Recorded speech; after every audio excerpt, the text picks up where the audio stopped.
Hello, everybody. It's Angel of Yahweh. Setting up, letting everybody know I'm going live.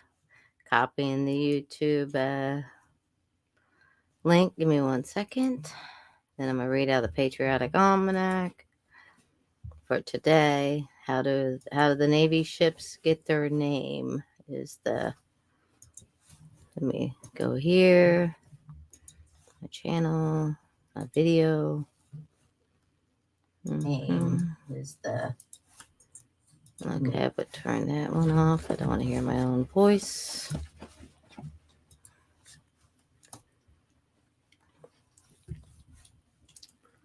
There's a paste.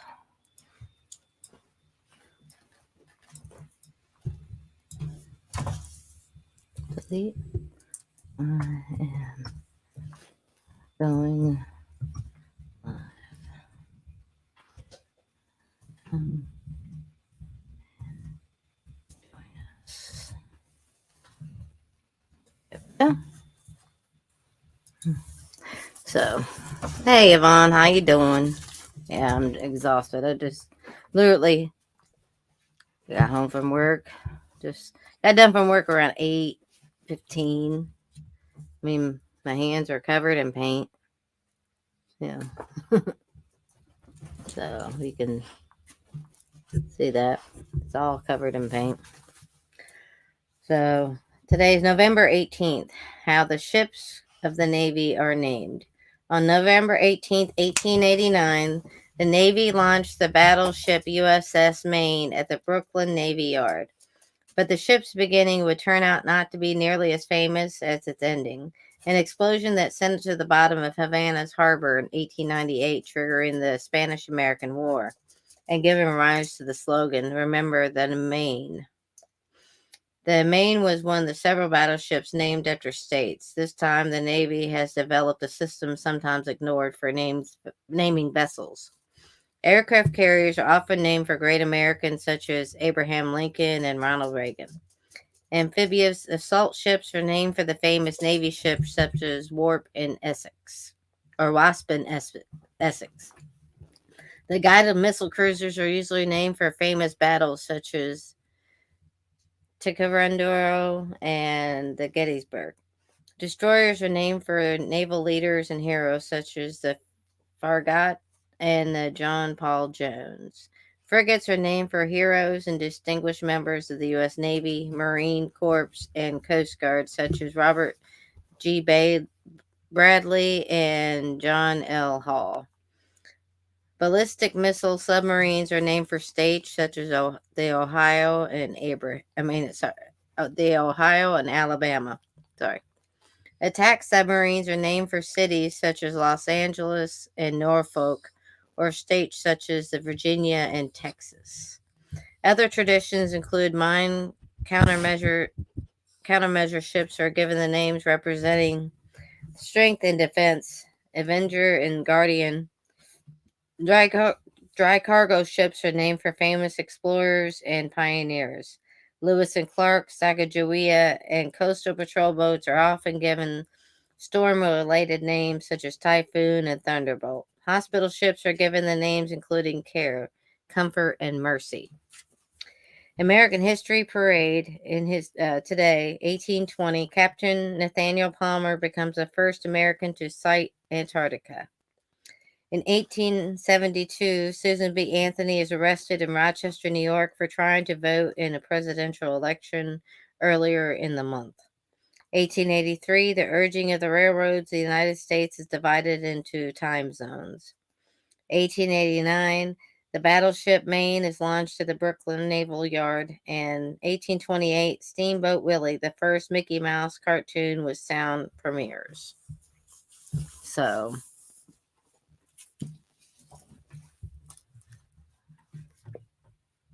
I don't know where anyone is. I sent a text and no one's responding. I don't know if Silver Girl doesn't have any power. Hey, I don't want you in my face right now. Get back. He's being a pain in the butt today. Try biting me. all that fun stuff. No, you go lay down. You're not being a good boy today. So let me go back over here to switch accounts. And we're going to see what's on YouTube. Apparently, nobody wants to answer. So we're come up.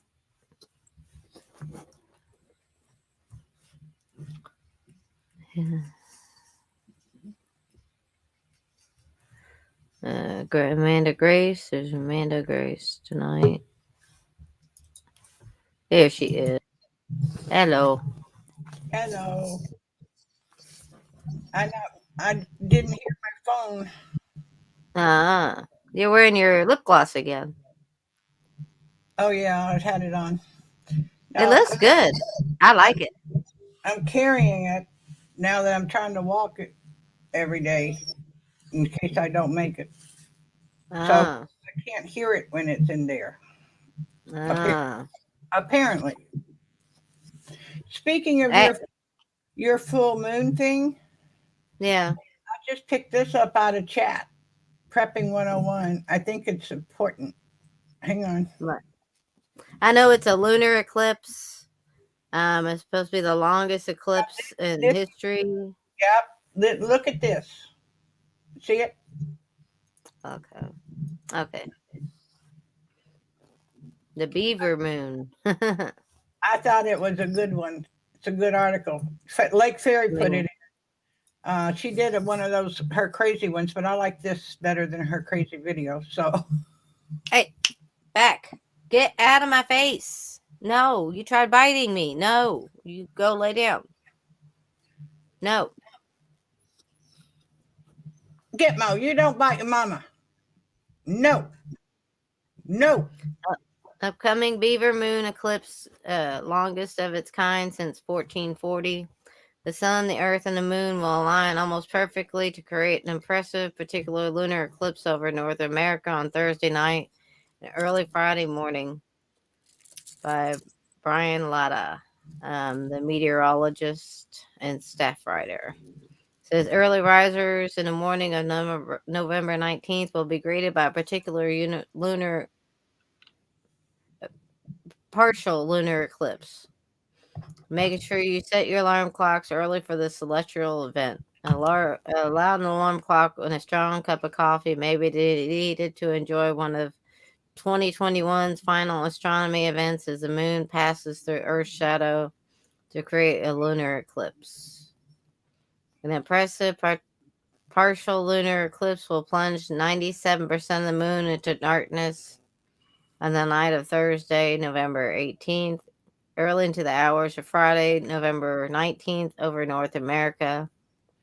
Also be visible from Australia, New Zealand, Northern Asia, and part of South America. This is the longest partial lunar eclipse since 1440, but is not the longest lunar eclipse in recent history. That title belongs to the total lunar eclipse of July 27, 2018, which lasted about 12 minutes longer than the one that is set to unfold this week.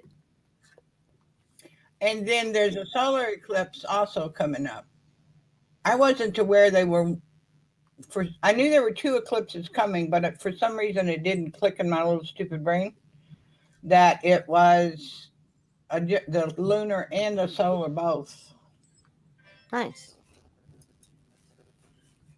So, yeah, it's going to be interesting. So,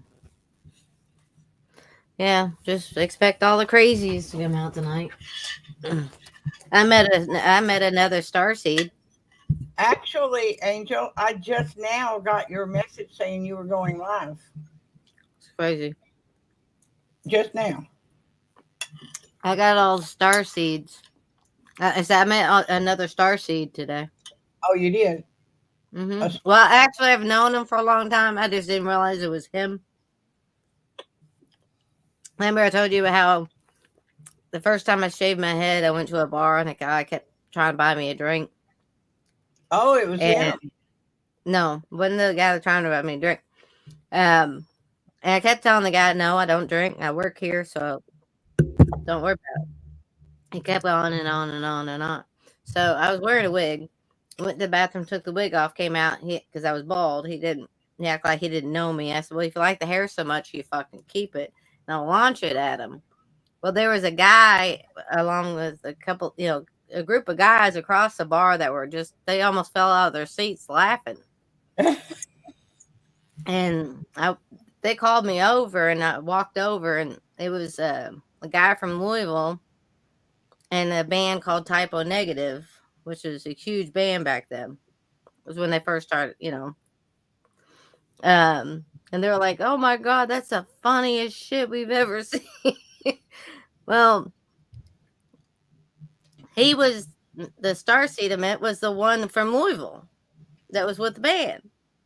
Huh. I said, I said, he goes, "I know you," and I was like, "I know you." And I said, he goes, "Didn't you hang out here?" And I said, "Yeah." I said, "Weren't you at the Toy Tiger with the typo?" He goes, "Yes, I was." I said, "I was the bald girl with the wig that threw it." And he goes, "Oh my God, that was the funniest shit ever." He goes, "It's so funny, and he's awake. Hey, how old is he? 44, He's 43. married 80. Get him. I'm not looking for that. I'm not looking for anything. No. Get a friend then. We all need those. I sent him the Fall of the Cabal and Out of Shadows. Oh, good. He was like, "Do you ever watch Dolores Cannon?" I'm like, "Yes, I do."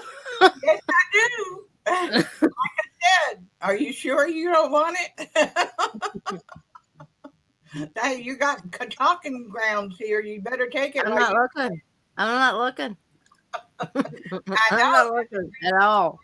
I know, but that's when it comes up and bites you on the ass. Is when you're not looking. Mm,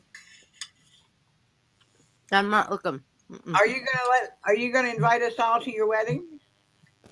Mm-mm. Ain't gonna happen. You He's know, like, he goes, he goes, "Well, we're all," I said, would have loved to have met Dolores Cannon.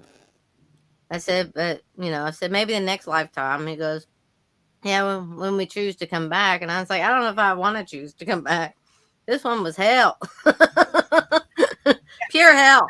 I'm saying, if you're gonna send me back, please don't send me back as somebody that I really, really loves dogs. Let me be a dog. But then I get this answer in my head. Well, what the hell you think you were last lifetime? So Hmm. I'm like, also mm-mm. ran up against something that I'm going to share with you. Me? Uh, yeah, I'm going to, yeah, if you want me to, I'll share. But this, I don't know if you've got Prime or not, but I don't know how much it is without Prime. For me, it was free because I have to have Prime for free shipping because that's where I get all my food from. Um, and anything else I need because that's all I can't get out. I hate that I still use them, but I can't do anything about it. Uh, but it's a series that was done by Amazon. I never heard of it. I'm trying to remember. It was a 2021, and Really? let me wait a minute. It's a seven it's a 7-part anthology series that explores the strange, beautiful, heartbreaking, hilarious, wondrous truths of what it means to be human. Performed by 8 of the finest actors of our time, this anthology series spans our present and future and illuminates that even during our most isolated moments, we are all connected through the human experience. The people in it, and they don't tell me Totally down. uh, Yuzo Aduba, I don't know her, Yeah. Nicole B. Harry, Morgan We're Freeman, down. um, what's her face? Oh, Linda, stop it. Um, oh, I can't think of the other one. Morgan Freeman is the Helen Muir. She's in it, and she does a fabulous job as usual. But I've now watched the first three of the seven, and they are really good. I just thought I would play Now, the official trailer so you could see that. But um, it's if you can watch it, they're 30 minutes each, so you're not talking about a big investment. It's basically so far it's only been one actor per show. It's a one person 30-minute show. I think Morgan Freeman has an extra actor in his, but it's basically just these six people, as far as I can tell. Um, and it's good. It's mind blowing, and you got to kind of get with it. But it basically it does. It takes you generationally beyond, and it time. I don't know where it's taking me at this point. And I don't know about season two yet, but season one is free if you've got Prime. Um, and it's I think fascinating. You want to see the preview trailer thing? sure. I'll send it to you, and then you can do it. Why not just drop it in private? I am. Okay. I just got to do a second. All right. Get thee behind me, Satan. Go now. Who are you calling Satan? Gitmo. Oh, He's being a pain in the ass today. have you got a bee above or some kind of insect flying above your head? No. He's watching something up above your head. He's seeing something that you're not seeing. He's been the whole time he's been either looking up or glancing up. So I thought maybe you had a bee up there. Anyway, there's the link to the trailer. Okay. Give me a second. You got any visitors of the otherworldly kind like I have all the time? Who knows? Where's the preview? Um, Can you see it? is that the video? Is that the first? Is that the preview? The, Oh, I pulled the trailer up till it hold was on. Sure. brought it to you. So I think you should immediately go to the trailer with that link, but I ain't positive. It's is this the trailer? Yes. No, I don't know. I think so. That's first episode. Um, Wait a minute. What happened? here's It's hard to season tell. trailer. It's hard to tell. It's bonus solos. Okay, got it. Uh, I don't know why that looks different when I hit the link, but it a does. terror to watch protected content. Maybe I have to play it, but go ahead and see if it'll play. It won't play. Yeah, you're gonna have to share it All right, hang on. because I don't have Windows. Well, I don't either. I mean, I don't have a Windows computer. I have a Linux. Okay, wait a minute. I don't know if this is going to work because I've never shared from the same window I'm in, but we see. It'd be the tab one on your right, the third one to the right. I have select Windows, StreamYard, Mud, Firefox, or entire. I'm going to try that. Try the Firefox. Let's see if that's it. Oops, no, that's what I ran into when I tried this before. So hang on. Let me open another window. Mhm. Open window. Go that way. Go that way. Give me this. Whoops, wrong window. Window, where did you go, window?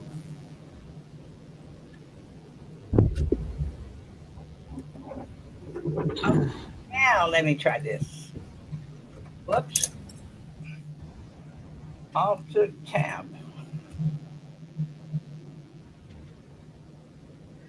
That reminds me of that song on Hee Haw. Remember, where oh where have you gone?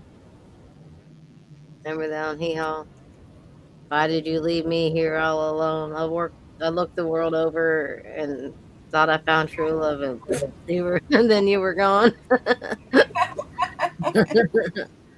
Yeah, Oh, it was a song they used to play on Hee Haw. I don't, doesn't I'm sorry I remember that, but things just pop in your head at weird times. So, let me see. I don't know. Something's screwy here. Hang on. I'm trying. That's it.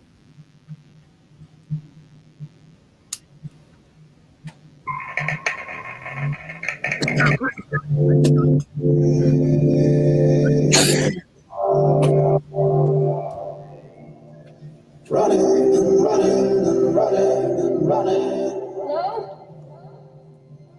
A memory isn't simply a thing you have, it's a promise.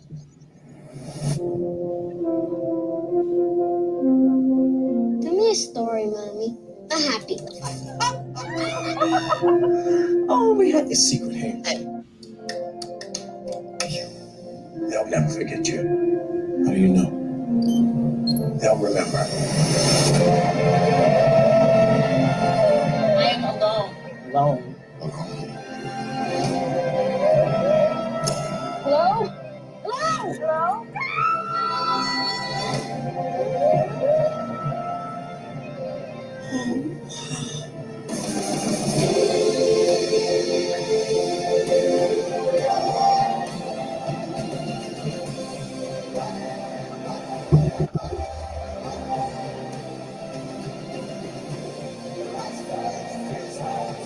Well, we all feel alone in different ways.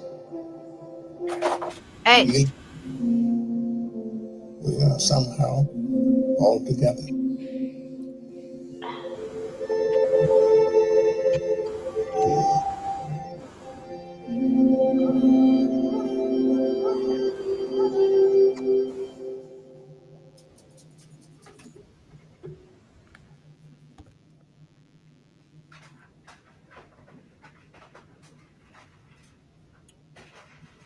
Did you get to hear it at least?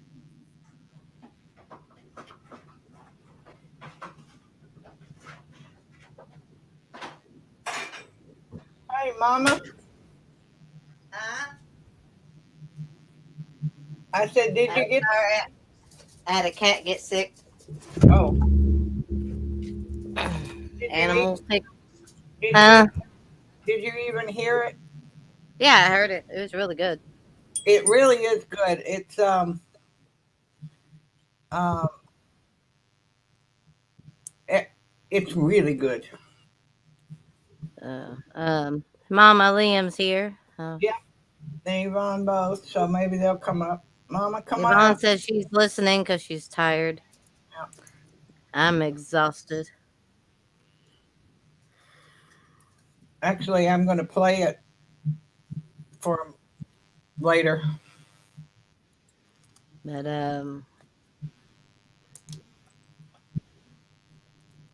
I'll send you let's see who's Nothing. No. Mama.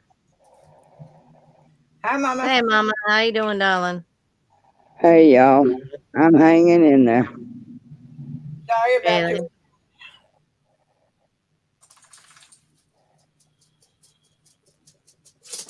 Sorry about your friend, darling. I appreciate You're muted, it. Silver Girl. Can hear you. Do what? What? That's like I think you were talking, but nothing was coming out. Which one of us? You, Me? but you're not, but you were. They're messing with us. Well, my microphone fell on the ground too. Did you hear? What did I got more wires than I got brains. That MSNBC screwed up and got caught following the jurors and now have been kicked out of the courthouse at the very least. Really? No longer allowed to cover at the courthouse at all. Because they suppose what the reporter told the police when he got ticketed was that his boss had told him to follow the juror bus and find out where they were, take as many pictures of the jury as possible, and they were going to use them. And that's what he was doing, and he ran a red light, and the cop stopped him, and then that's what he told the cops. And so it got reported to the judge because it was that jury, and judge kicked all of MSNBC out. And he was not happy. And that was an understatement, by the way. Yeah. I'm getting to where I like that little judge.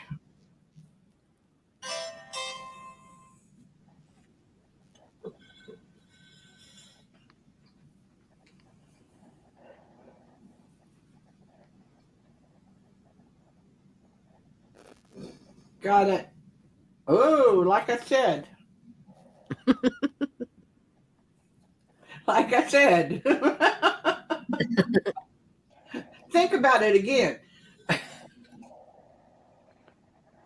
I like his eyes. So. Yeah, I could tell. Hmm. But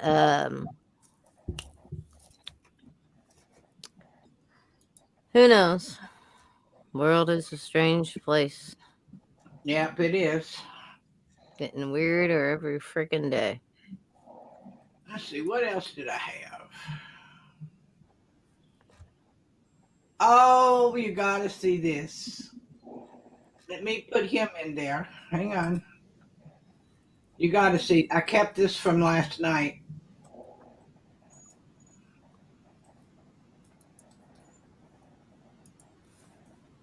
Y'all sending memes between one another. Yeah.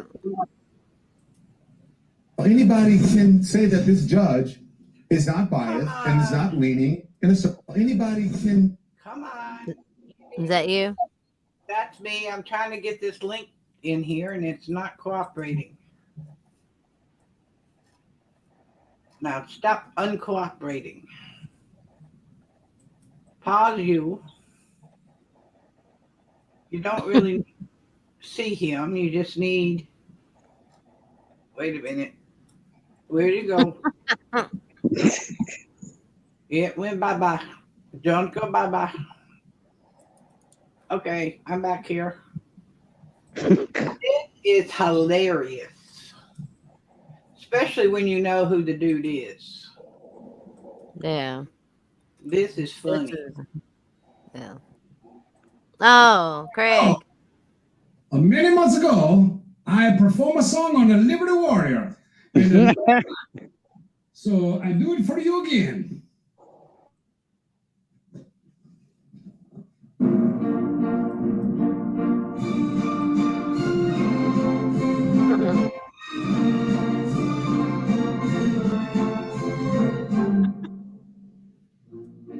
Joey just to shit himself, and he no speaker night. Listen, fat, here's the deal. You're a dog soldier pony boy. Say he gonna save me, but he worked for the CCP. Fashy and gayshy, definitely want to kill me. They say I'm no liver right, eating pasta all night. Oh, I tell you, go fuck yourself. Go fuck yourself. Go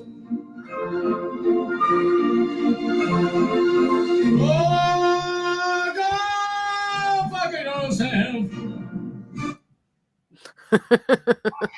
I love Craig. Isn't that hilarious? Craig is hilarious. I think we were separated at birth. He's a mess. I know. He's. I told him we should like get my wigs and his wigs and like really do something.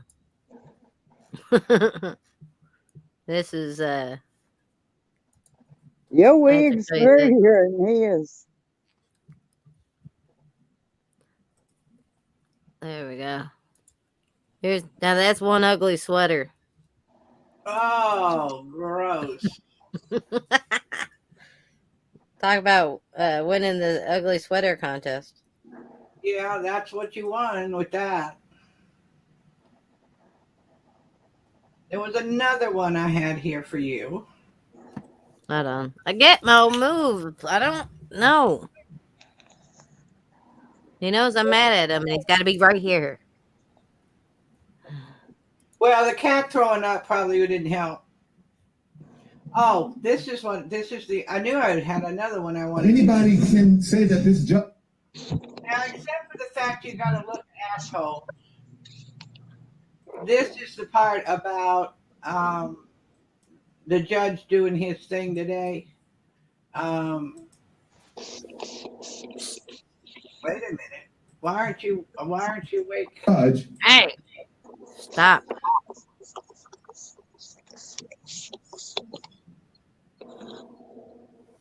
That's not going to work, folks. There it is. Nope. No.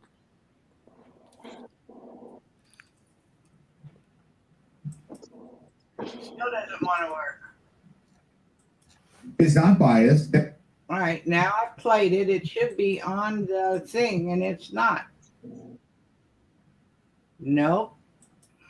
So anything happen with the Rittenhouse thing yet or no? Well, that's just what I was trying to show you was that, but I can't, for some reason, get it to show up. I'm going to have to play him for a And minute. is not leaning in a certain direction. As long as the judge appears to be tipping the scales of justice in Rittenhouse's favor, the public may not have confidence in the process or the verdict. This judge has done everything but, offer to adopt Kyle Rittenhouse. Basically, what they're saying is, oh, it's okay to shoot white people too. I can't play it. Can you drop the link and then I'll play it? Yeah. Of what the left-wing media is. I don't know why it won't let me, but it won't. It's just Newsmax. But it's not happy with me. There you go. It's only 7 minutes. That's what she said.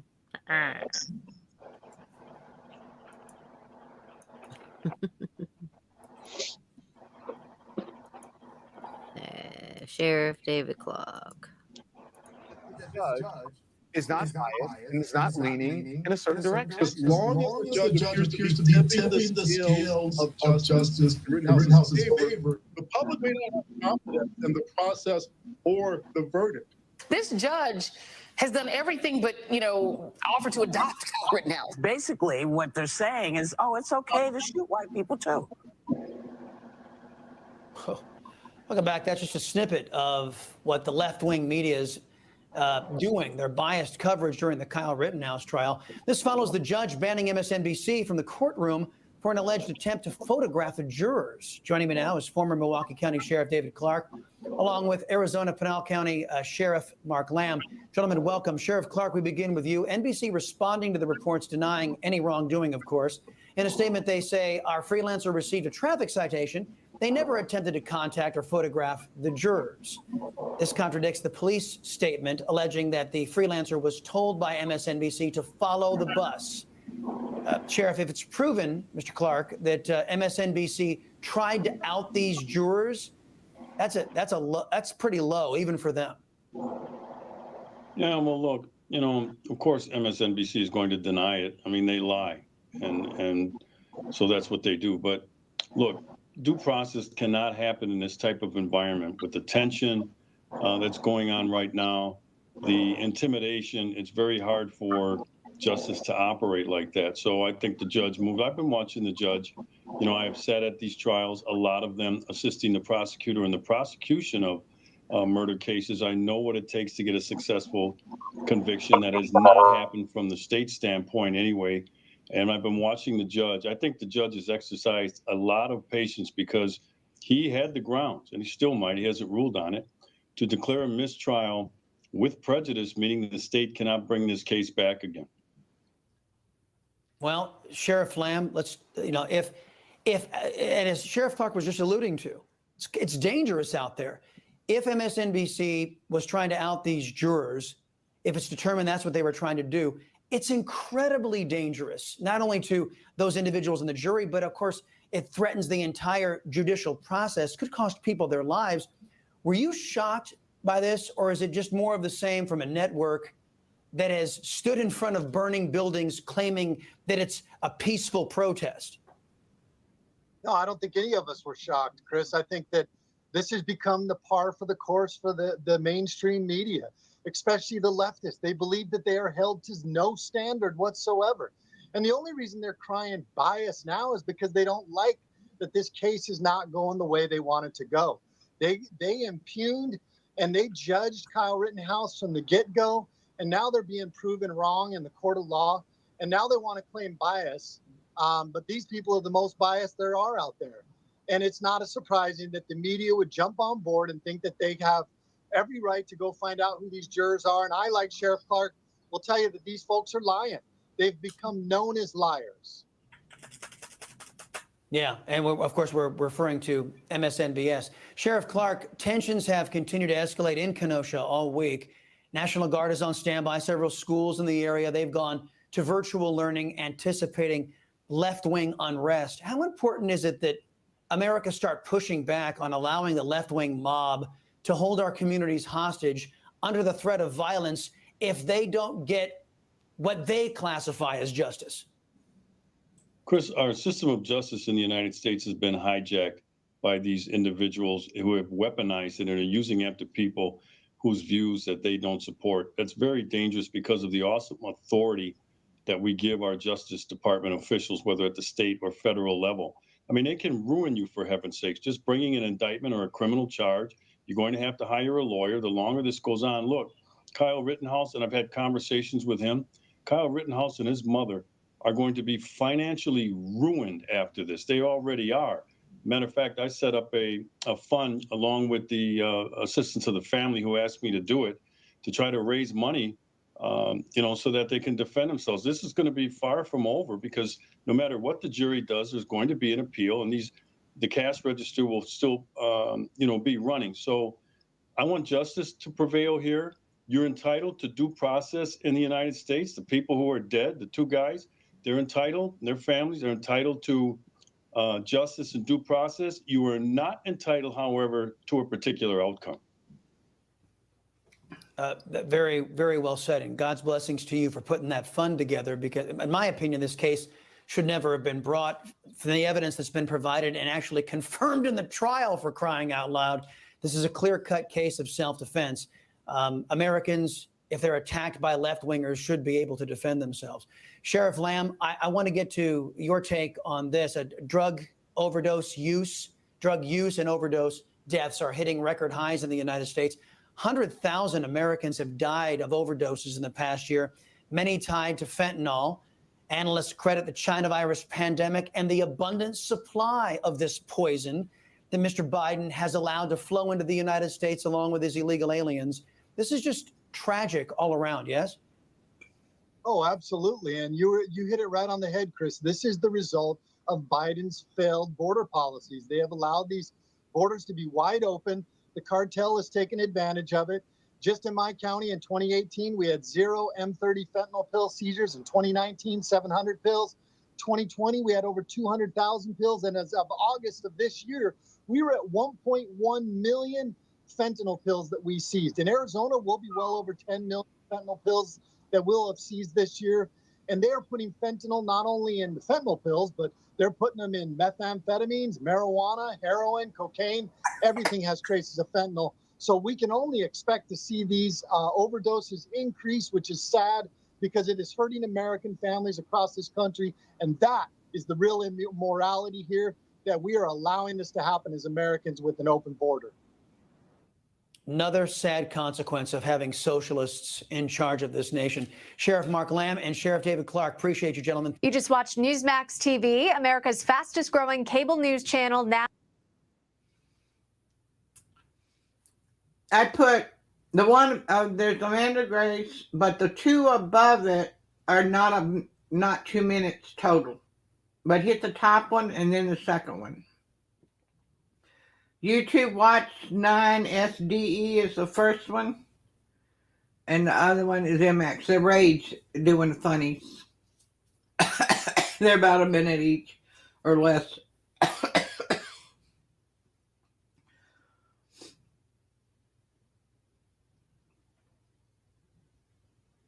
I just brought funnies for a change.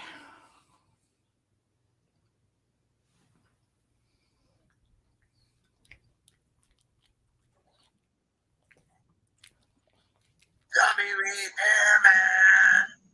I'm the zombie repairman, yes I am.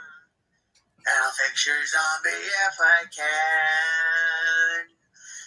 Zombie repairman.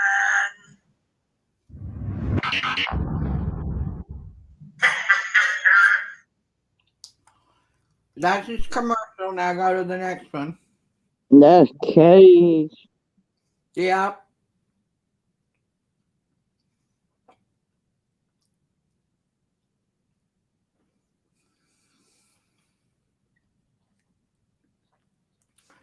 Where's everybody else? I don't know. I got a bunch of channels that are live.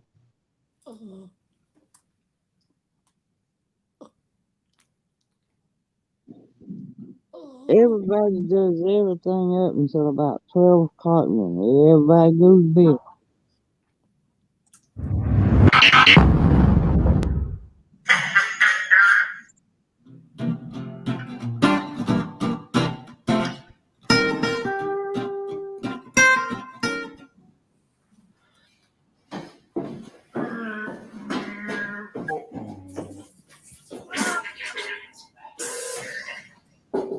Hey, what are you doing there? Oh, you're not supposed to be in there. You're supposed to go outside.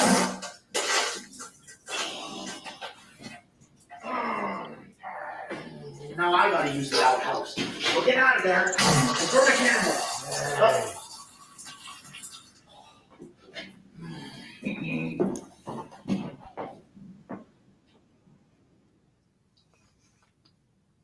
He's just doing stupid little shorts just to be out there doing something.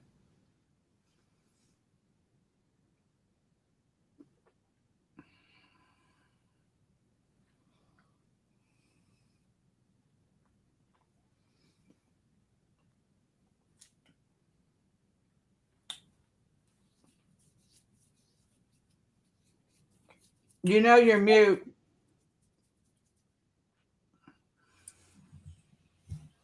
That's better. You wouldn't, those weren't very funny. No. Well, the first one tells you about it. He's not quite as good.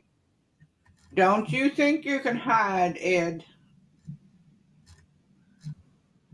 We're gonna play something I need to hear. I think Ed would really like that show I found on Amazon. It's odd enough to appeal to Ed too. You got him? That show I found. Hi Ed, how you doing? It's odd enough to appeal to Ed too. I just got here a minute or two ago. Sure. Hi Ed, how you doing? You got your echo back. Oh, Here, yeah, I forgot all about it. I just got here a minute or two ago.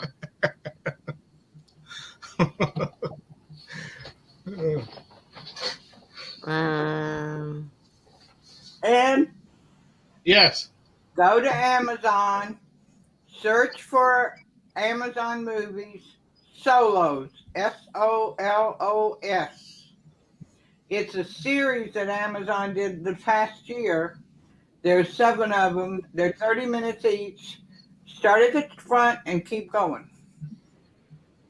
They are fabulous. They're one character actors.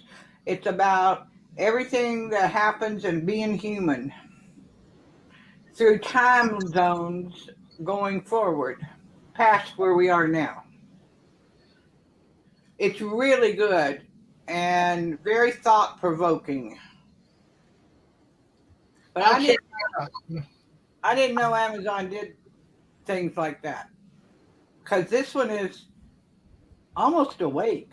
So far, I've seen 3 of them, and they're almost awake. It's about different timelines you're in and that kind of thing too, whether it's timelines or time happening. I'm not sure yet. And I assume there's going to be another set of shows this year, but I don't know where you watch them unless you watch them on Amazon. But anyway, I could watch it. I've got Prime because I have to get groceries that way. And so it was free for me, but they're really good. They're so thought provoking. They just kind of leave your head with this tilt kind of reaction, which is good. It takes your mind off of what's happening to us. Yeah. But I think you'd like them. I really think you would.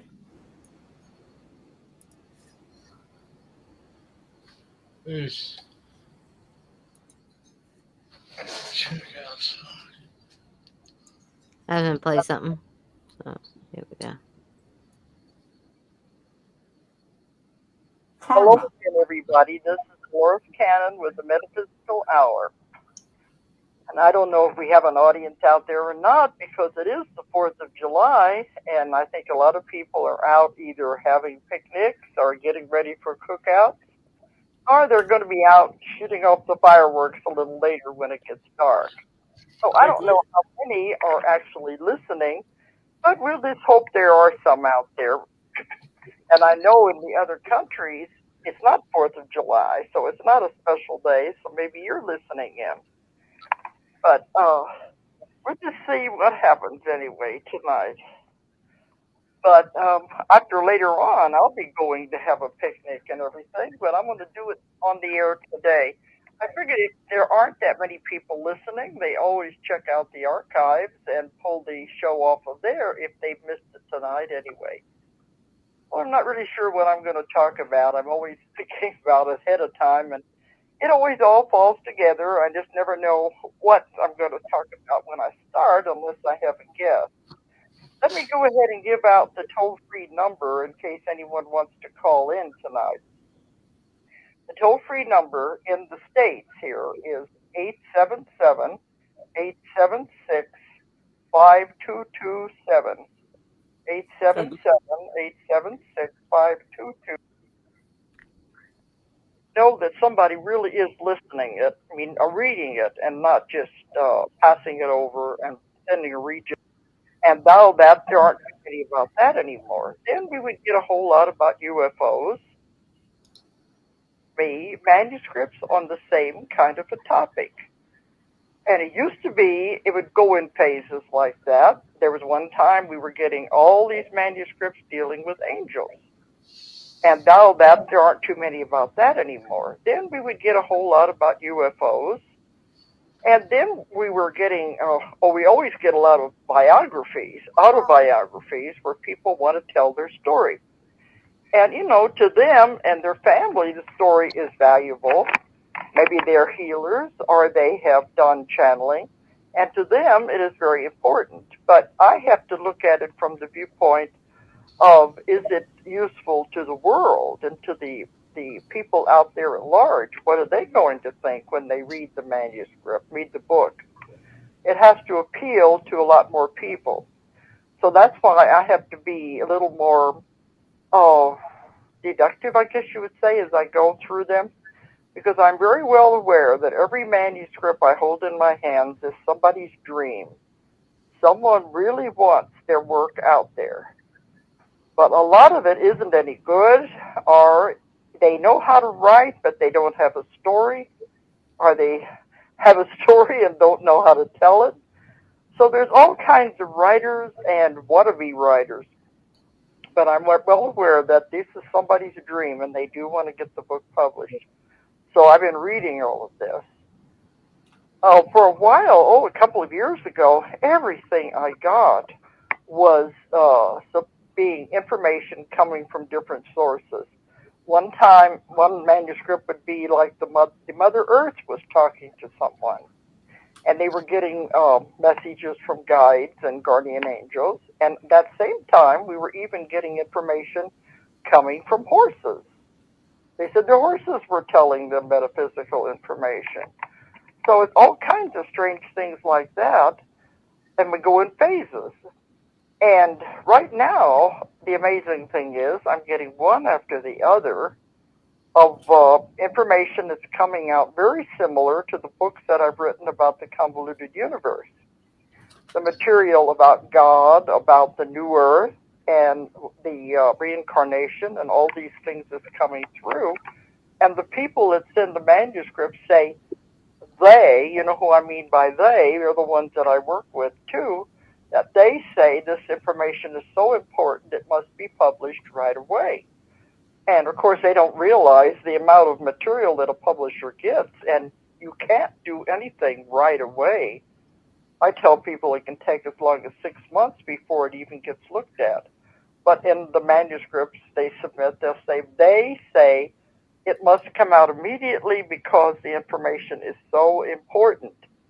Well, as I read the manuscripts, it is the same thing again and again. But to me, that gives it validity. That tells me it's truth that is coming through out there. It's coming through all these different people in their own way. They're all receiving the information in their own way. And it's always that they're telling them that we have to get our act together, we have to get rid of karma, we have to get ready for the new earth that's coming. Now, why would all of these people be receiving the same information when many of them have not even read about these things? They don't know that this is becoming common, I guess you would say now. But I've written about it in my last 3 books, and when I read this, it's the exact same things. And of course, I send it back with the reject letter. I just tell them that this is information that's coming through just about everybody. One thing I can say is they out there really want this information to get out. And one way to do it is to put it in more and more people's minds all over the world so they will begin to disseminate it and spread it. That could be. The difference in these people, they're getting it through one person, some through automatic writing, some through dreams, some through messages from their guides, some with channeling. But I am getting it through everybody I work with. The vast majority of the clients that come to me for therapy, it's coming through, and it's the same information, and that's why I keep writing books about it. That's the only difference, that with my work, it's happening through many people, where there it's just happening through one. So it's an interesting phenomena that's going on here. To see that 90% of what I just sent back as rejects were the same material that we've already written about. Now, maybe some other publisher out there who hasn't received this much material on the same subject will get the book and like it and publish it. And that's very, very possible. But it's amazing to me that this shows it's time now for all of this information to come out and be spread all over the world. And it's a very interesting time that we're living in right now when all of these things are happening. Because I have enough material left over from convoluted that I'll be writing on a 4th book. Is that somebody? I thought I heard a sound on there. Sometimes you never know if somebody's calling in. Hello? I have enough information to write a 4th book, and the information just keeps coming. Sure, I heard a sound and I wasn't sure. It wasn't very loud. If somebody's there, tell them to go ahead. Hello. Yeah, I can hear you now. I wasn't sure if anybody was there. Go ahead before I get into my subject I was going to talk about. Yeah. Oh, well, I could wait till after. What? I could wait till after you do your subject. I wasn't sure if this was a time to call or should I wait. Well, that's okay. People call anytime because I said I started out. I never know what I'm going to talk about anyway. I have an idea, but I'm never sure which way the show's going to go. Okay, what did you want to ask me? Well, I just had you mention the idea of getting rid of karma, and I have karma with one specific person I'd really like to just neutralize or clear. That's just, you know, I understand the lesson in it and everything. It's been 8 years. One of the things I I was going to talk about karma tonight. And Yay. I think that's very important because they keep telling me, I've got to stress this all over the world, that we must get rid of this karma or we're not going to be able to go on to the new earth. Yes, that's what it feels like. Did you have a specific question about karma or did you want to? Well, there's just a specific person and a specific karma that's been going on for 8 years, and I understand the lesson, and I just don't want to be involved in it anymore. Yeah. And I've had readings, so I know we've had at least 5 lives, and I just like to neutralize it so it doesn't have such a charge. Well, yeah, if you've had 5 lives together and you're still dealing with the same things, it's time to get rid of it, isn't it? It feels like it. See, that's what happens. And in my work, I find people who have many, many lifetimes with the same person, and they're still going over the same problems. They haven't figured it out yet. Because, you know, this is a school. Exactly. And the school that you can't skip a grade, but you can repeat a grade. And as long as you're repeating the same thing and drawing the same kind of things to you, you haven't got it figured out yet. You haven't got the lesson learned. That's the problem. But I think I got it now. And if you don't work it out now, you're going to have to come back and do it again with the same person. Exactly. Well, I think I got the lesson. And now I just want to neutralize the karma with that person. I mean, does just getting the lesson neutralize the karma, or? No, there's more to it than that. Well, maybe I'll just let you do your talk about it and listen. Okay, if you want me to, I'll talk about it then, because that was one thing I was going to bring up.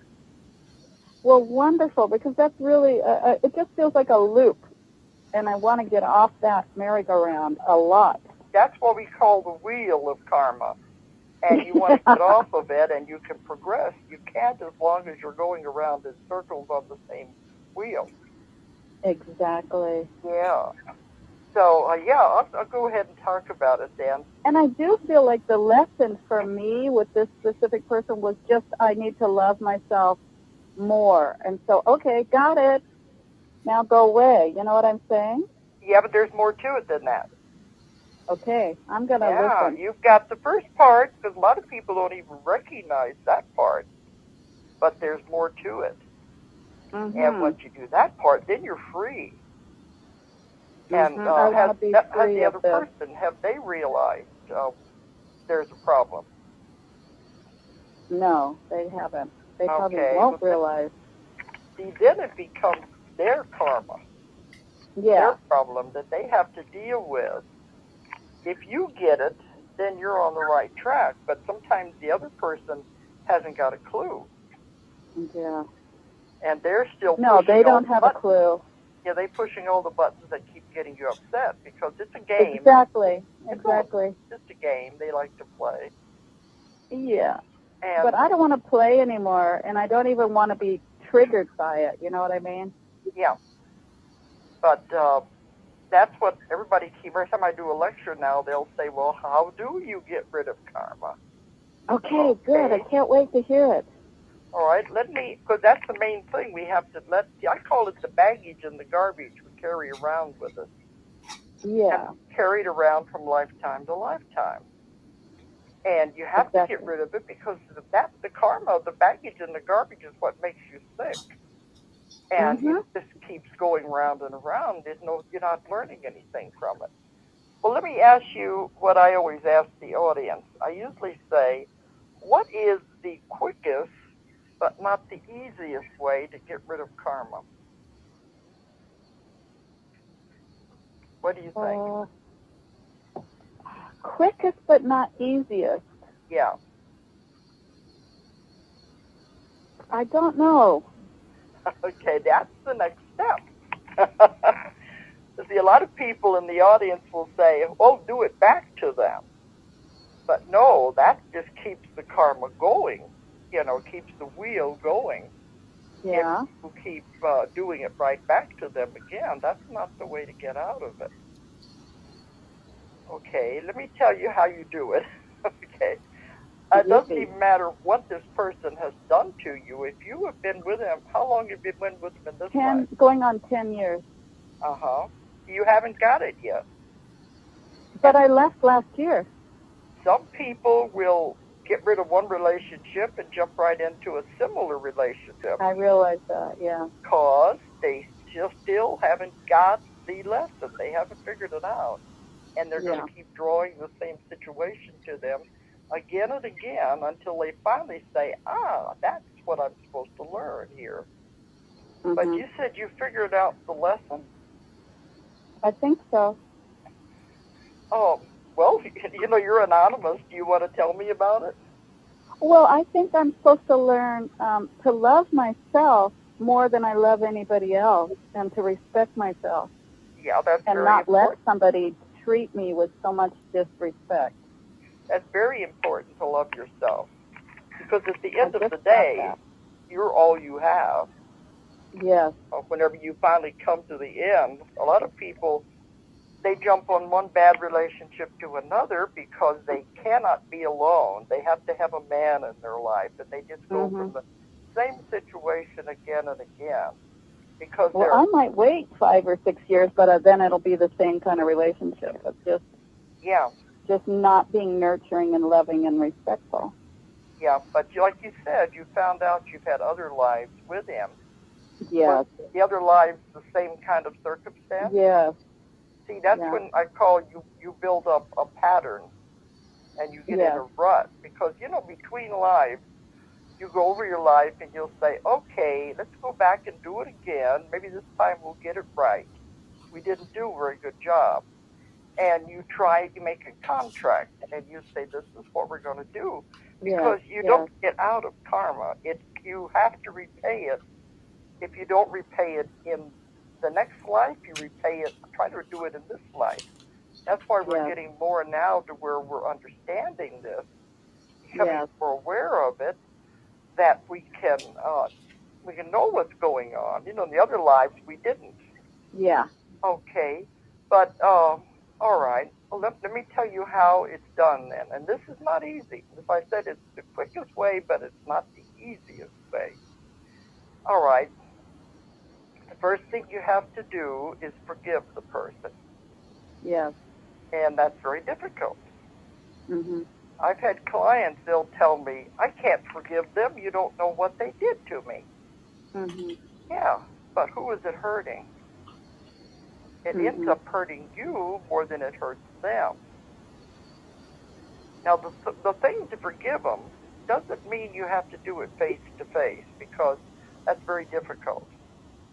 And a lot of people, the person that they have the karma with, maybe the person has died. They can't do it face to face.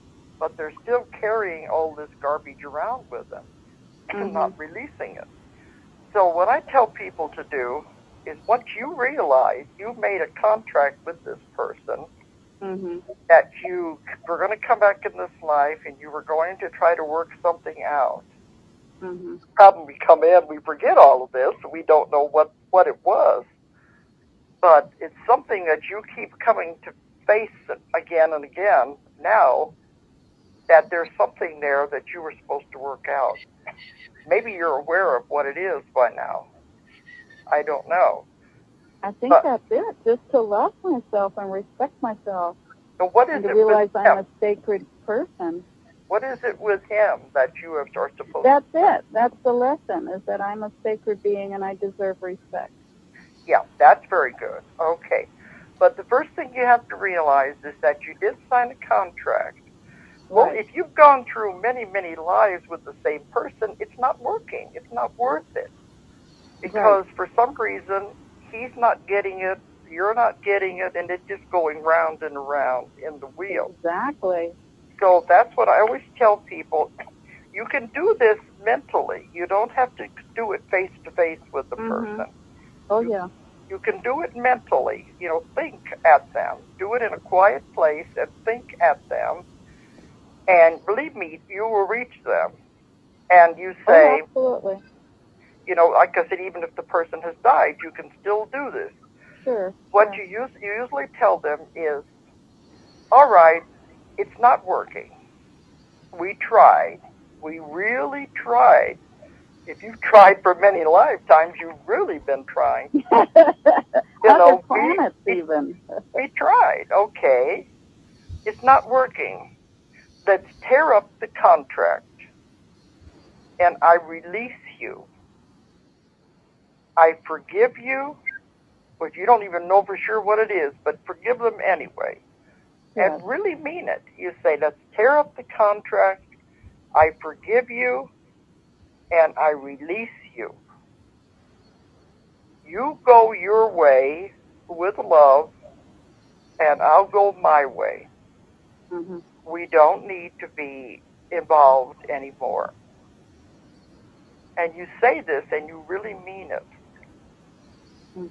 No matter what they've done, you have to really forgive them. And it's not easy. But that's the first step. You've taken the first part by realizing there's a problem, but now you've got to release them, forgive them, and let them go. Do you understand what I want you to say? Totally understand. Okay. Then the next part is also not easy. Then you have to forgive yourself. Yeah. That's not easy either. That's the hard part. Like, how could I have been so stupid for so long? Oh, yeah, we always think we're the victim. It's not our fault, but we all have a part to play in it. Yes, very much. In the other lives, we might have all been taking different roles. We do that. Maybe you were the man and he was the woman. You could switch around any way you want so that it doesn't say one is right or one is wrong. They just say, this next time, let's change roles, and maybe we'll work it out that way. But it's not working. And now is the time, right now, is for us to realize this so we can get rid of all of this so we can move on. Definitely. I want to move on. Yes. And the one way to do is to let it go. That's what I tell people. So what if your parents abused you, if they mistreated you? So what? Let it go. That happened a long time ago. So what if your husband... Well, he must have had a contract to do that, right? I mean, everything happens by contract, right? Yes, and you made a contract to come in with like that to learn something. Learn something. Okay, you learn it. You don't hang on to it. Exactly. Then you release it, you let it go. So what if your husband has been mean to you? Maybe he was unfaithful to you. Did you learn anything from it? Exactly. Did he learn anything? Maybe he learned a different kind of a lesson. But if you look at it that way, it's not easy. But say, okay, I'm not going to hang on to that anymore. I'm going to move on. And you're going to go into a totally different direction. And once you start making those decisions in your life, you'll begin to see your life change. Because at first, they'll still keep trying to push the buttons. And they know what buttons to push. It's a game. It's just a game with them anyway, with anybody. And as long as they can get a reaction out of you, if they can get you to say something or do something, that's what they want.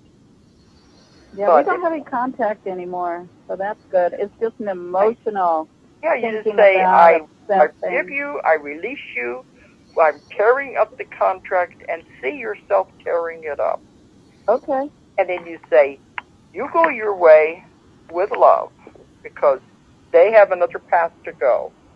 You're not involved with that anymore. I'll go my way. And there's no resentment, there's no anger. It just means it wasn't working.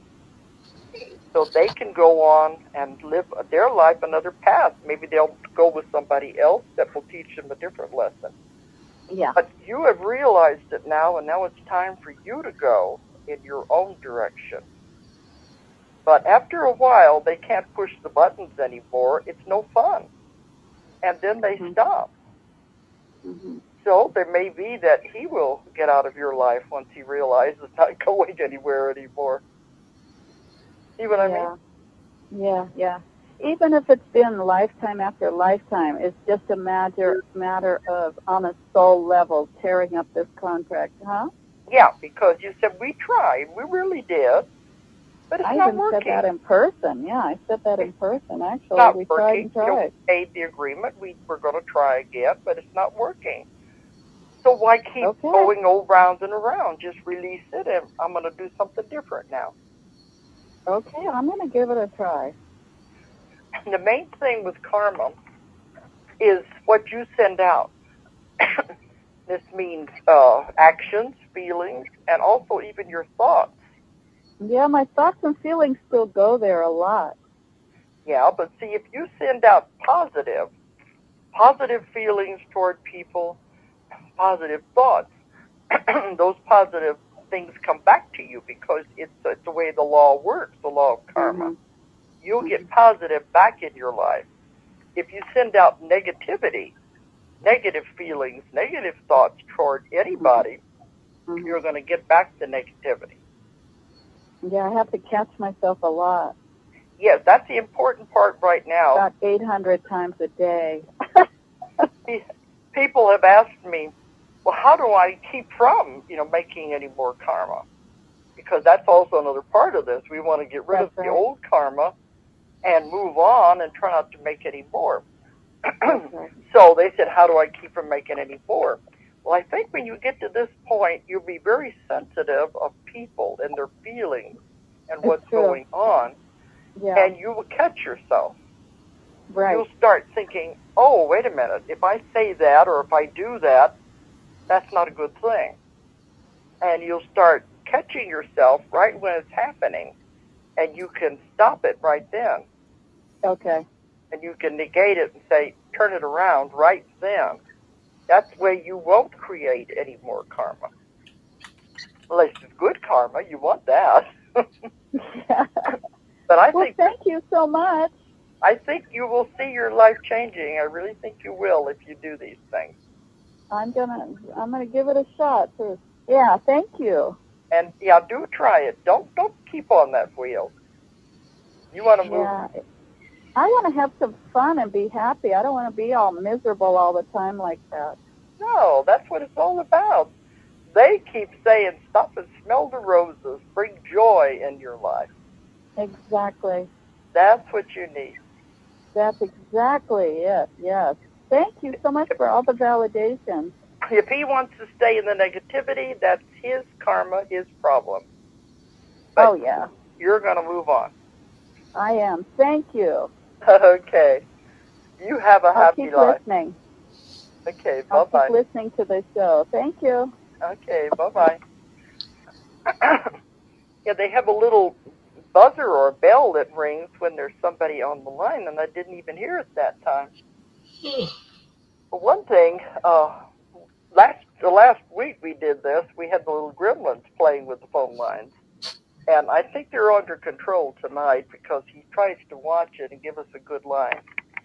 I think that was interesting. She picked up on my vibe of what I was going to talk about because I was going to bring up karma because that's some of these manuscripts I've been reading have been talking about the same things. So it is amazing that we don't understand what we do to people and how we hurt people. And see, one thing I've found, and this is in my book, Between Death and Life, that book is about what happens when you die, what it's like to die, and when you go on the other side, what is it like over there, and all the places you go to over there. That book is now translated all over the world. But in that book, when you pass over and you go to the other side, one of the first things that happens is they show you your life. And they show you every single thing you did, every single thing you thought, every single thing that happened to you. And this is like a board over there, I guess you would say, like a conference board, a council. Council is more a better word. And it has your guides, your guardians, your the elders, the masters, and they're all sitting there advising. They can't interfere. They can't make you do anything, but they advise. And the first thing they do is show you your entire life of everything you just went through. And you're looking at it. And believe me, it's not pleasant, because it's not all the good things. It's all the things that ever happened to you, everything you ever said, everything you ever did. And you're looking at it and you say, oh my gosh, why did I do that? Why did I say that? But then to make it even harder, they not only show it from your viewpoint, they show you the way it was through all the people you ever had contact with. You see it through their eyes. You see everything you ever did, everything you ever said through their eyes. And believe me, that is really shocking to some people, because they look at it and they'll say, I didn't know I hurt them like that. I didn't know what I said really affected them that way. I shouldn't have done that. Now, this is karma. That's what karma is. Cause and effect. I had a client just yesterday, and we were talking about karma, and she said, oh, that's when you do something horrible to someone in another life, and now you got to pay back for it. And I said, no, it's not necessarily something horrible. It can be something simple. Just a word we shouldn't have said. Just a small thing. And we become to be aware of other people and other people's feelings, and we realize we shouldn't do these things. But we get so caught up in ourselves and self-centered on our own lives, which is nothing wrong with that, but we also have to realize how we affect other people by our actions. So you're watching your life, and you're also seeing it from all the people you ever had contact with through their eyes. And this really affects you. That's when you realize, all right, I've got to repay this, because these things are not left undone. Anything you do or say to hurt a person, to affect them in any way, it must be repaid. It has to be. Goes around, comes around. And so when you're looking at it, you'll say, okay, I've got to make this right. I have to make amends with this person. So you're over there and you speak to that soul, that other person that you have created this karma with. And you talk to them and you say, well, we didn't do such a good job, did we? Let's go back and do it again. This time you be the husband, I'll be the wife. You be the mother, I'll be the child. You can switch the roles around any way you want, because you think maybe that arrangement will work better. And you make this contract, you make this agreement. And hopefully it's going to work, but you have to work it out some way. And so when you get ready to come back, that is what your contract is. Now see, there is no God sitting up there on a throne ready to judge you and punish you, like a lot of people think, and a lot of the churches teach this. That is not the way it works. There's no one else that's going to punish you and put judgment on you. You look at what you have done. You see it in all the detail, all the gory details, and then you judge yourself. And there's no harsher judge than you yourself. You're the one who makes the rules. You decide, okay, I'm going to have to pay this back. So this is the circumstances we'll do it under. So everything that happens to you in this life is not God punishing you. You hear people say that all the time. Why would God allow this to happen? God hasn't got anything to do with it. He's just watching his children, watching them make their mistakes, hoping that they're going to get it right. They'll learn something from it so they won't have to repeat that grade in school again. But he doesn't judge you, he doesn't punish you. You decide yourself what is going to happen and how you're going to do it. So you set up the circumstance. And I hear people saying all the time, I don't remember writing this script, but you did. You really did write it. You decided, okay, this is what we're going to do. Now, the guides and the elders and the masters over there, they're looking at all of this. And you're going to get ready to come back. They will show you several scenarios that you can pick from. Okay, which life do you want to try this time? They may show you as many as 3 and 4 that you could make these payments back in some way or another. They'll show you what the life basically will be like because, you know, everything can be influenced by your thoughts, by actions of others. So nothing is ever set in stone. We have free will. But they give you basically what this life will be like. They say, okay, do you want to go over here and be an Eskimo living in Alaska? Or this other life, do you want to be a native that will be starving in the jungles in Africa? Or do you want to live in the United States in a big city? Or what is it? Which scenario do you think will be the one that will fit your requirements, that will help you to work off whatever it is you need to work out, and what will provide the next lesson that you're going into?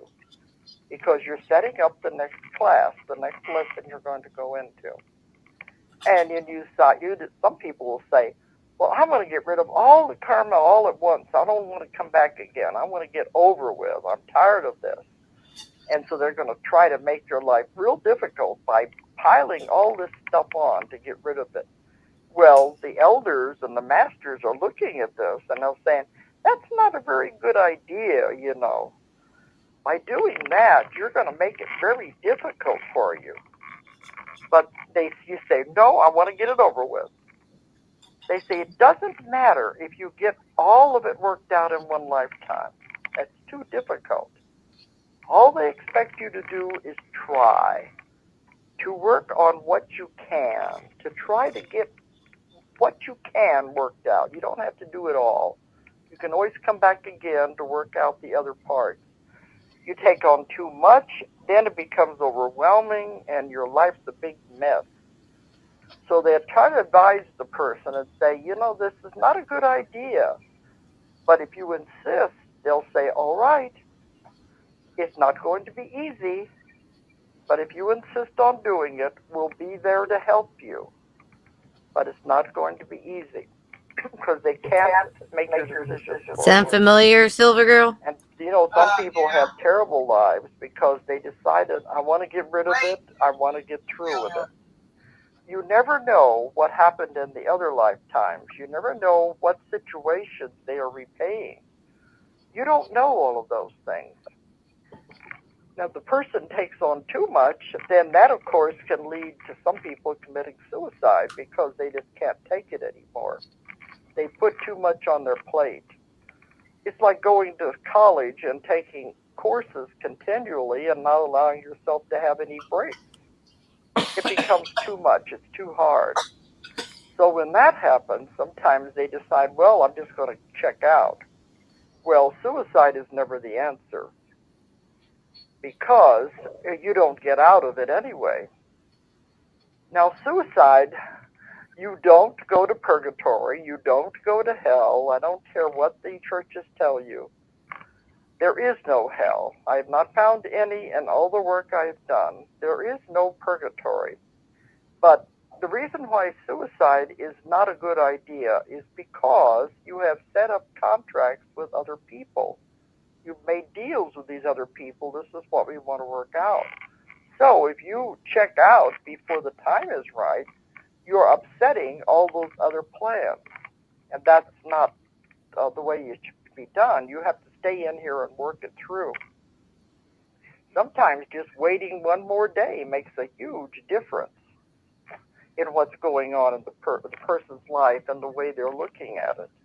Makes a big difference if they look at it from another direction. But anyway, if they do go ahead and commit suicide, they are not condemned when they get on the other side. They are met with great love.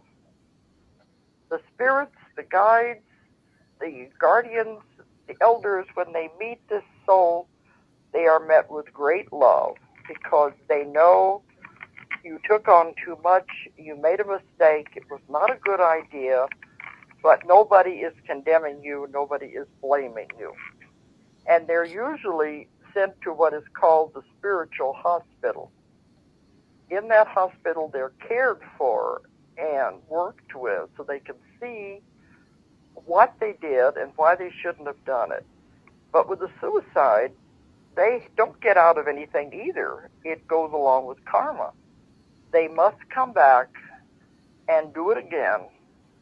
The same people, same circumstances, only each time it gets a little worse. That is the hard part. They don't get out of it. They have to come back and work it out because it's a hard lesson that they have not been able to conquer. So it's just like going to school. Okay, you're going to have to go to summer school now because you didn't finish this course. You're not going to get out of it. You got to take the course to graduate. So that's the same thing.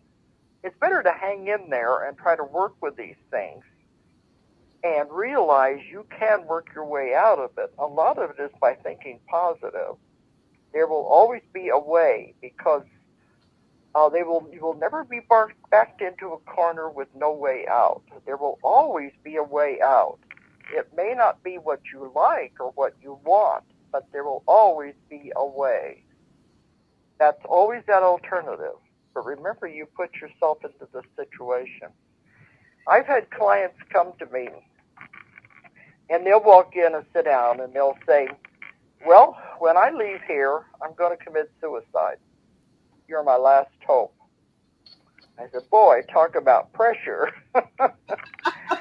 Yeah, putting pressure on the therapist, I was thinking, oh boy. And they tell me their problems and everything that's going on. I had one man who went back, we took him into the past lives. He went through the last 3 lives before this one. For each life, he was a man in one, he was a woman in another, but each one of these 3 lives before this one, he committed suicide. He couldn't take what was going on, and he got out that way. But see, he didn't actually get out because the next life he was put back into the same circumstances, the same people, and he'd done it 3 times.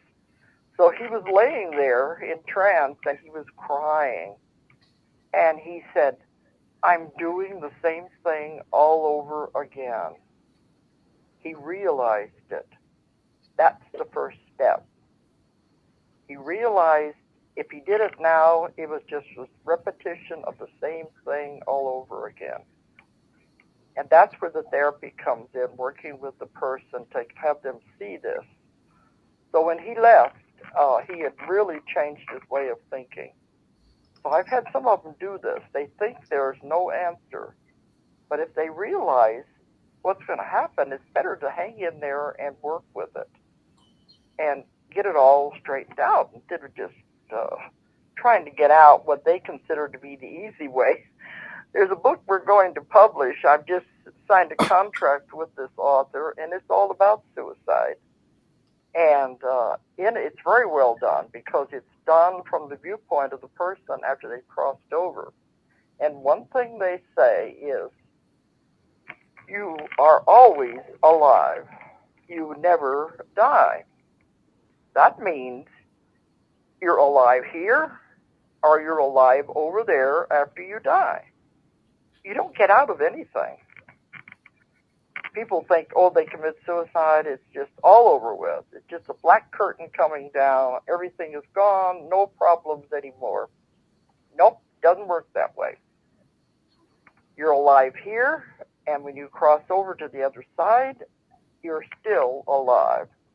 Only you're created a mess of problems that you're going to have to work through. You never cease to exist. You never really die. No one does. The body dies, but not the soul. It just moves on for other adventures and other lessons. So when you get to the other side, it's just another school, another viewpoint. Until we realize all these things, this is part of coming back and doing it again and again. But that's what they said. They say now it's time to get rid of all of this, because we can't keep going round and around like this. The earth is changing. And on one of these shows, I finally get around to telling you about the new earth. It is described in my book, Convoluted Universe, Book 2, and Convoluted Universe, Book 3, about the new earth that we're moving into, with our vibrations and frequencies are changing. The entire planet is changing. Our bodies are changing. Everything is different. Everything is moving on. But you can't go with it unless you release karma and let it go. And the first step, as I was telling the woman who called, is you must forgive. Let the person go. Say, okay, I've had it. We're not going to keep playing this game anymore. I release you. I let you go with love. And then you forgive yourself and you move into a different lesson. The next lesson may or may not be easier, but at least it's not the same one that you just went through. It's all about advancing and moving forward. But we have to do this right now. In order to move with the new earth, the frequency and vibrations of our bodies or our souls have to be raised in order to match the frequencies that we're going into. Those who are still holding on to the karma and still clinging to the problems of earth are not going to move. They won't be able to change their frequency and vibration that quickly. And they say that these type of people will stay with the old earth. They will stay with what they have created. They won't be able to move into the beauty and the wonder of the new earth that we're going into. And I'll be able to talk about that, I think, the next time that we work together. We have this program anyway. I'm always trying to enlighten people. But they said another thing we must get rid of is fear. Those two things. We have to get rid of karma and we have to get rid of fear. Fear is another thing that holds you back. We get so caught up in fear. It's a negative emotion. The ETs say it is the strongest emotion that a human has is fear. They don't understand something, they're going to be afraid of it.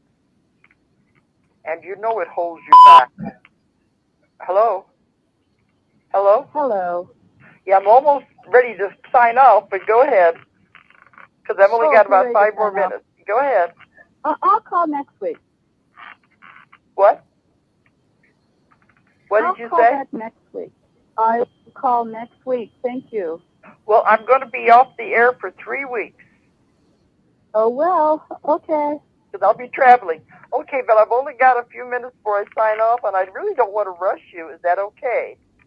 Yeah, that's perfectly fine. I'm enjoying the show. Thank you. Okay, you'll know when I'm back on live, and you can call in then. And please do. All right, thank you. Okay, but I wanted to finish this up about fear before we go off the air. Because we become afraid of things, and we don't move forward. Fear is the opposite of love, and love is the answer to everything. If you can have love in your life, you can do anything. You can conquer anything.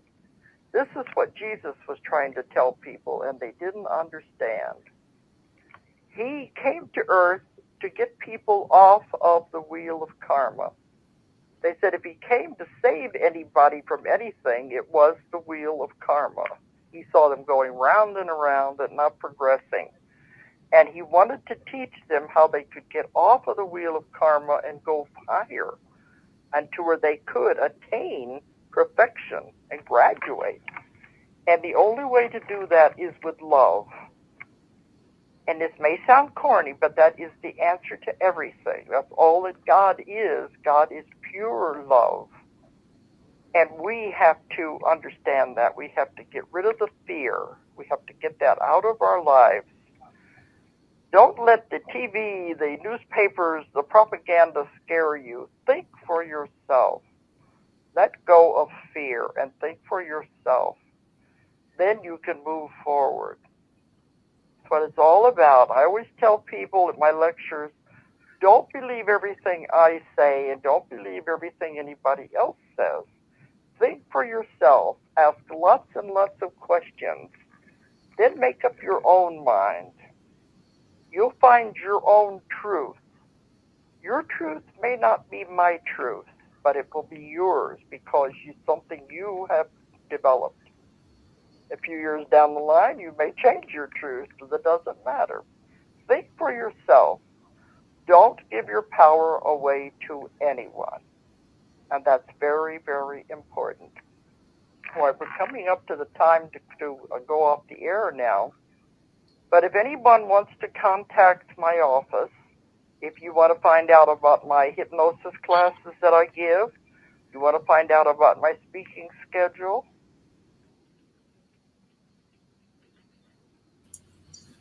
What'd you think? You want to drop that link, please? For her? Yeah. For Yeah. that particular episode, because I didn't see a title that I would be able to search for. All right, 1 second. I want to go back and I'm going to be ripping up some contracts soon.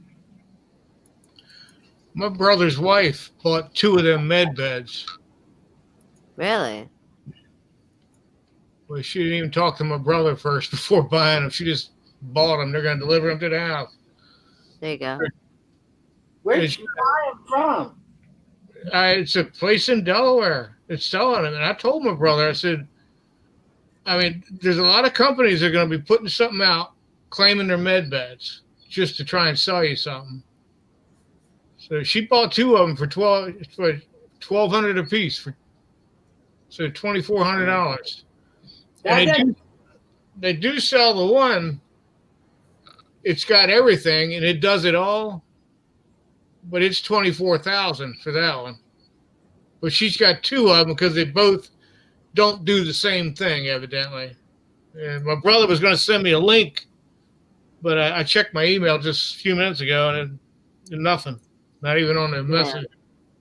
He told me he sent it to me.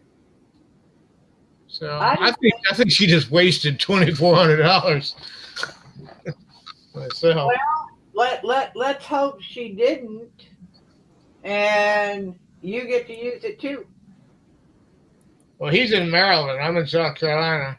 I'd be driving. Yeah, that ain't that far. I've done that trip.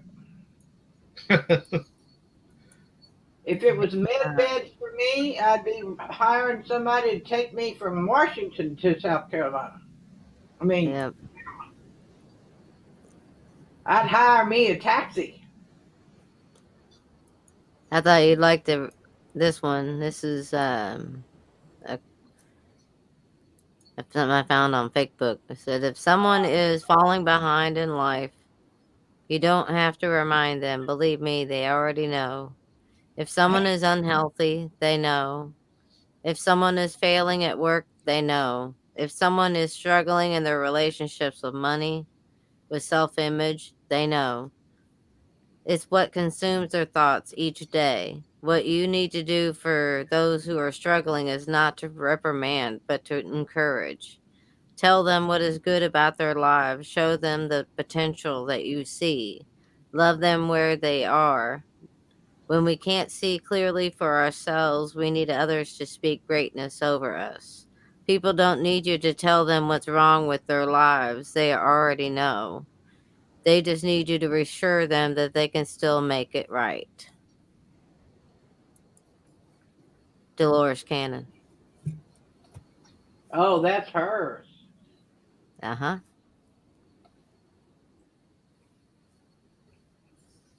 I don't know if you wanted to screenshot that or... I did already. Good. So. Not that you know me well or nothing. Ooh. I mean, she is amazing, you know, so...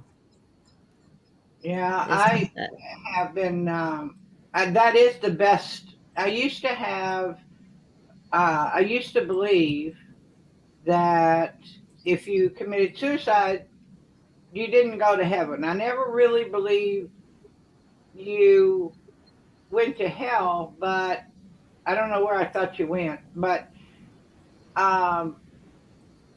like she says, it doesn't get any better because you just go back to the same situation, to the same people, the but I same. I always mean, said that you just repeat. You're stuck in a never-ending loop of the same thing until you figure out that I can't do but that I anymore. always thought because of the way I was taught that if you commit suicide, you go to you don't go to heaven. Purgatory. You don't. Well, Church of Christ don't believe in purgatory, so I was taught you don't go to heaven. I was And told because at Catholic Church you went to purgatory. yeah, There's well, different like levels of yeah. hell, and you're like there's I even back then I knew what purgatory was just because of exposure to the Catholic family babysitter that I had for a while. But I was clearly taught you did not go to heaven. Well, I knew Roberta was going to heaven. I knew that my father was going to hell, and only thing I wanted was I did not want to ever have to be in the same place as he was again. So if I didn't commit suicide, then I wouldn't have to go where he was, so I wouldn't have to see him again. Well, then little like you brother, said, you gotta tear up those contracts. You gotta forgive them and mean little it with brother, love, and well, then little you brother go committed, your way and I go mine. and when he committed suicide, I did some more looking into it, and realized that you do go wherever you're supposed to go. I actually had You knew that you Roberta, took on, like your friend said, did yeah, you have to take on everything at once? right. And that's the way I'm feeling about Jack now is that he agreed to take on everything at once too. He actually, between the two of us putting our own stories together, we realized that during the Salem lifetime, he was the prosecutor in the witch trials, and I was a witch, or I was accused of being a witch. It's kind And of like doing that Mandela effect. Have you ever seen that movie where yeah, the and two people come back and he tries to change their how they interact with one another, and it's still chaos. So eventually you just got to rip that contract and let them go their way and you go yours. well, I think he came back like me, trying to learn too much in one lifetime and failed. And so, going off of what she's saying, but after his suicide, I'm all of a sudden what I'd always told myself of no suicide because I didn't want to be with my father ever again. Um, Now Jack was there, and but then after I got through doing more, found that that was not true. And I had Roberta come to me at one point. It was before her birthday, so it was between January the 30th and March the 1st. She came to me and said one. I mean, she was standing right in front of me. I could see her, uh, or see through her the way I see through all of them. But she said, "Don't worry about Jack. Jack is here." I met Jack as soon as we could get to Jack. I took Charlie, and Charlie and I went and we picked up Jack, and we've got him, and he's safe. Don't worry about Jack. And Yeah. then I had this He moth. may already be back. You don't know. I don't know. But I wonder, after hearing her, if maybe Jack was his own great grandfather, because both Jackson, my father and grandfather, both committed suicide. So maybe it was the grandfather that came back and in Like Jack. she said, you just repeat, repeat, repeat, repeat. But and You repeat it till you get it right. You get the lesson. With 3 Like the generations. one girl says, we've had so many lives together. It's just, and it always ends the same way. You know, that's what it feels like. I mean, I've been there myself, Oh, yeah. and Me too. we all have. And, I mean, some people are just toxic together, I and think it's I just must like, have been a male in most of the lives I've had with the people I'm with that was now. me. Because when I had the one girl read my past lives, she got so excited because she was like reading through my lives. She got to 11 and she was just like, she got so excited because she said I was a male all the way up until like the 11th lifetime. And she said, she goes, it's a girl. And she lost connection. She said, she goes, you are extremely old, and then another, because another thing also, I was going on a trip and I said, what do you see? And she's like, what do you mean? I said, just look into my brain. What do you see? And she said, I see a walnut. A And I'm walnut. like, a walnut? And she goes, yeah. She goes, I see a walnut. She goes, I said, and? Yeah, that's what I said. And she was like, and? I was like, what? And she goes, I just see a nut. And I was like, so I'm crazy. And she was like, no, not like that. Too much into it, Angel. That's putting a little bit more into it than she meant. And she was like, I'm not saying you're nuts. And she goes, I see a walnut. And she said, there's something about this walnut. She says, you don't want to crack it open. It'll take away from the nut. And I was just like, okay. And, all right, 1 second. Did you smash the cat? Get No. Mo just came out. He just came out. Is that the Mama's cat? going someplace. Mama's going to do something. Get Mo. Mama said she just get something. Go back and lie down. Get Mo. Mama's fine. Get Mo. Ignore it, Linda. Get Mo. You got an itch? You better be eating your treats. He is. He has it every day. You It's know- not bad right now. He's just got dry skin, but he hasn't had any on him. Okay.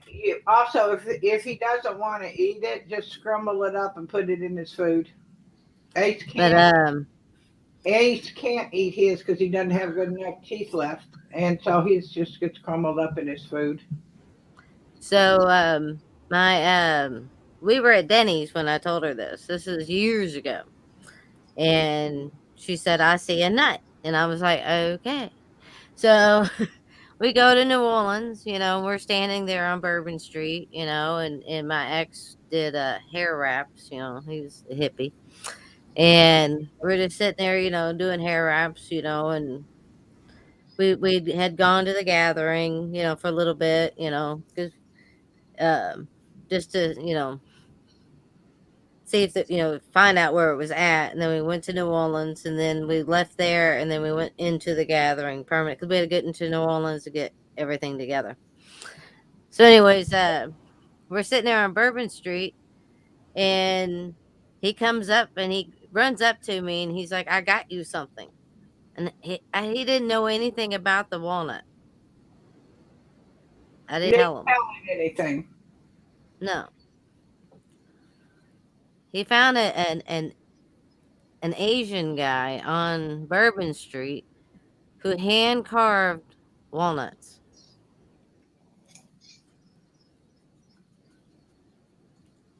What's it of? I can't see well. Put yourself full screen. Full screen yourself. Let me Oh, a hand car. It's not a real walnut. It's a real walnut. No, it's real. I can tell by looking at it. It's Right, real. He hand carved it. It's a bunch of people. Yeah, I see that. I see like a sun or a flower or something. He looks like hand carved them. village. It looks like a village. Yeah, they're like smiling. They're all like, Yeah, they're real tiny. That's some incredible work. yeah. She said you don't. That's what she was like. Even the flower on the end, Yeah, and but the hole is the center. and she said you don't want to open the walnut because you take away from it. Right. So when I got back home to see my friends, I ran into her and at back at Denny's because that's what everybody hung out at Denny's back in the day, and I was like, I handed her the walnut, and she was like, "That's it." She was like, she goes, "That's so nuts," And my ex was like, he had this confused look on his face, and she goes, I said, I had her look into my head, what she could see, and all she could see was a nut. She goes, "Well, you're crazy," and I was like, "No, maybe, but I'd rather be crazy than normal or sheep." So, but isn't that crazy? Except that it's not. Yeah. A hand carved walnut. I've had this thing since 94, 95, 1995.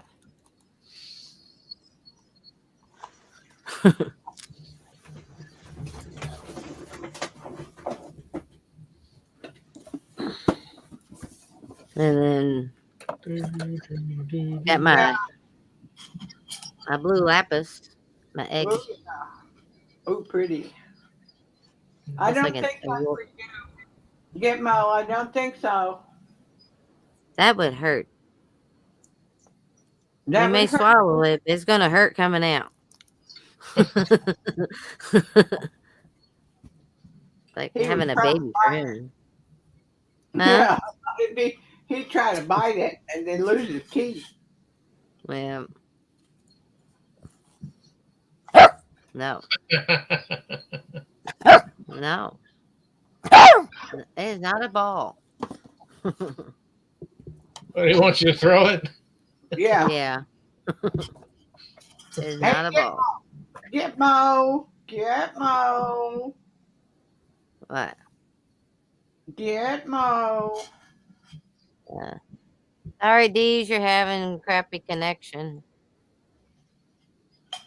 My internet's been crashed 3 times today.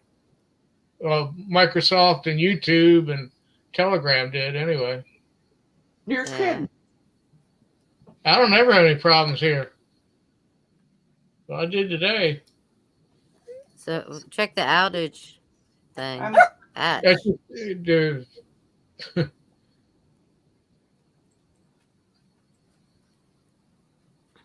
Covered in paint today. Oh yeah, I see it. YouTube, Xfinity, AT&T, T-Mobile. I'm getting there. Instagram, Facebook, Hulu, Snapchat, Stream, T-Mobile, Netflix, Xbox Live, Google, CenturyLink,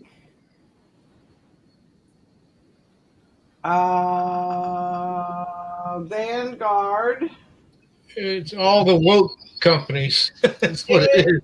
Disney, Suddenlink, EA, Roku.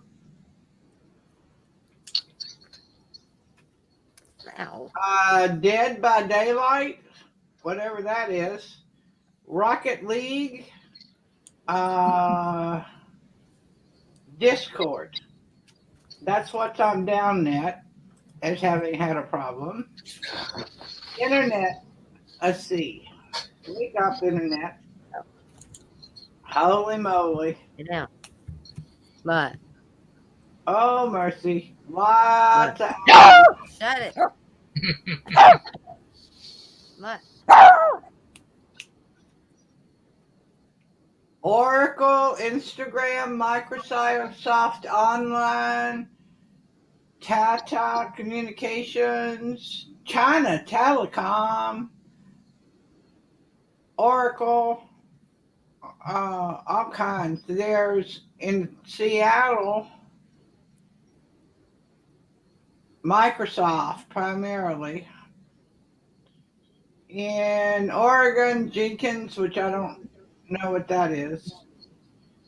Santa Clara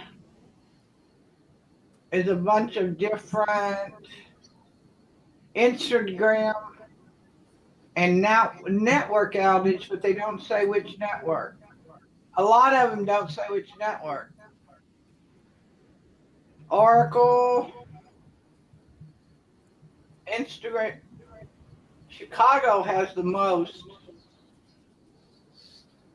What about Indiana or Kentucky? I'm not getting any. Ashburn, Virginia. Where's Ashburn, Virginia? I don't know. Anyway, it's got a bunch of Microsofts, Oracles, and so forth. They even have one in Instagram in Boston. Instagram in New York. Nice. Telegram. Yeah, there's a lot. San Antonio, Los Angeles, Santa Clara. There's 14 in Washington. Do you One think in they the- could be hitting things connected to dumbs? Well, I don't know. It also, because of where they are, because I happen to know the regions,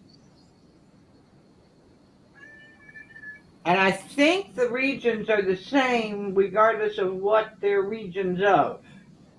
In other words, I think Social Security regions and legal regions are the same.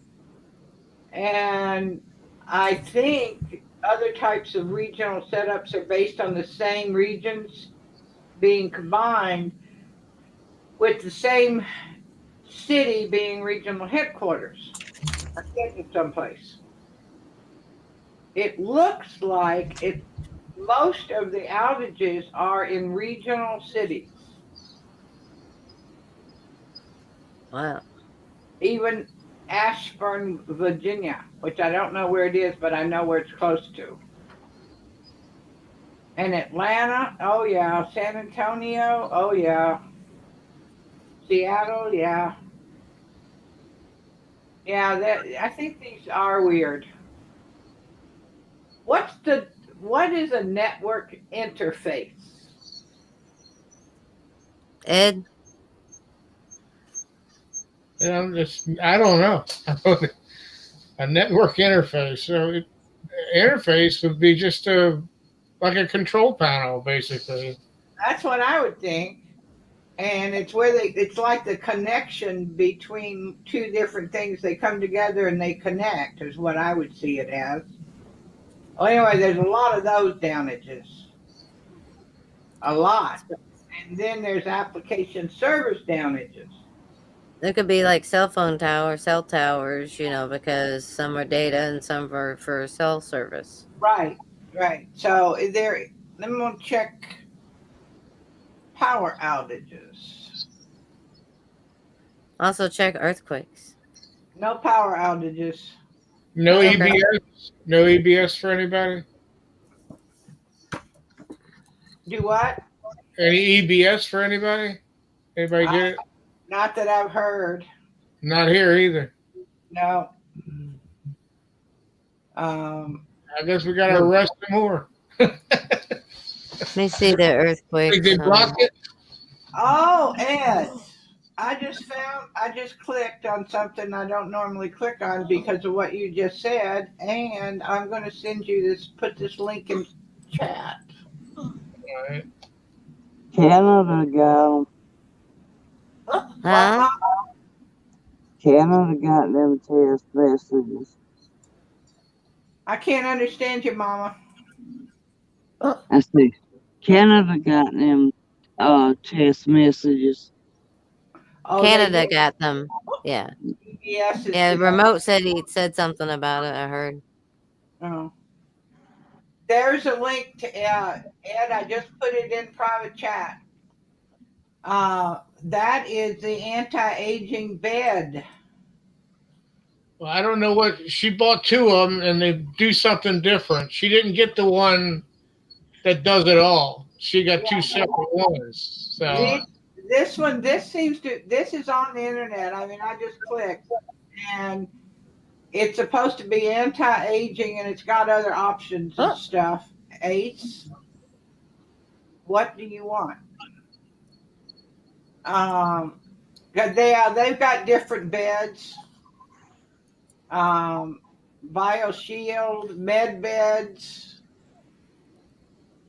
Let me see if I can just pull up the top one and see if I can get a price on it. This is all the earthquakes. A queen size bed, the Baxter 1000 Biomed was $2,149. Damn. They're having a sale. So are you on here, Silver Girl? Where? Okay, go left towards the water. Follow all the way. No, whoa. Come back down. I can see your cursor. Come down.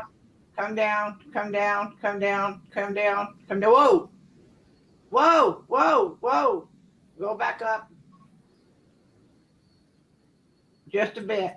And then go towards the ocean. Ocean. Keep going. Right there. That's me. Really? That's me on that little strip right there. Wow. That's me right there on that little strip. well, And you be able to see the ships then. oh yeah. So these are all the earthquakes. There's one right here. Yeah. And yeah. that was sound 43 kilometers. So that's a natural one. You're up there near the Stargate portal, which is a Bay of Pigs. What? It's not it's not exactly close, but you're closer than I am. Yeah, none of them are. The ones that we feel over here are down. That one is. So I don't feel the ones up near Seattle. That was really shallow. I feel the ones that are down closer to Portland and the mountains. And if it's a white dot, that means it's 10 or less. I think so. That's what I'm thinking too. But all the ones that are right by the slit into the land from the ocean, that's the yellow one is 5. The yellow one is 5. Yeah, it's yellow is 5. That are at the mountains that are a problem. And what Tin was saying last night was that all of our mountains, and from the looks of this, I see why she said that. All of our mountains are having issues. Yeah, I was saying, if you lay all those issues with the map of these things going off, maybe that's causing the outages. It could be. I mean, look at Because all the electrical wires that run down there, that could cause a disruption. And if you look up, you can see where it says Portland, I think. Yeah. All right, Portland is the Columbia River is what they're going at if they say Portland, right there, and you can see where I am. Well, you see these 2 red lines? Yeah. Those 2 red lines are the faults that come down, and they. Oh, right here. No, on the water. On the water. Okay. Those are the 2 big fault lines. And that's where they expect the tsunami to be caused from one of these that are there. Yeah, there's a bunch. That's a 10-kilometer one. That's a dumb. This right here, that's 10. What's the That's yellow 10. 10. Hold on. That's 10. Yeah, Well, the white. what's a negative 1 foot? 10. That's out of the hole, above the ground. Yeah. But you could, in Alaska's I been mean, down. a lot of these, if you notice, where there's earthquakes, is right along those lines, and it's all in the same depth. A lot of the white ones are supposed to be those other ones, but you can see the orange and red and yellow ones. And Tin, who is a little further east than I am, Yeah. she even sometimes Look at feels. that one. That's all right there. Isn't that? No, it's not. Okay. That's This not. is the Dominican Republic, but look at all those earthquakes right there. Look at I all the. thought that was at Gitmo Bay. So down the sand. Haiti right there. They The must Port of have Prince changed right fate. there. Epstein's Island right there. I mean, yeah. Yeah. Yeah. And right here, look at all that. All of those white ones are the trail of the dumbs. Yeah. I mean, look at all that, though. Isn't that crazy? There's not enough of them in. Look at the even the East Coast. Yeah. The one that happened in Maine was felt in Vermont. I know that. I heard There about needs it. to be a bunch right here because I know what's going on. I mean, it's Kentucky's nothing but caves. So, But when I you mean, it look goes at from caves all the way down from past Tennessee all the way up to right, Philadelphia.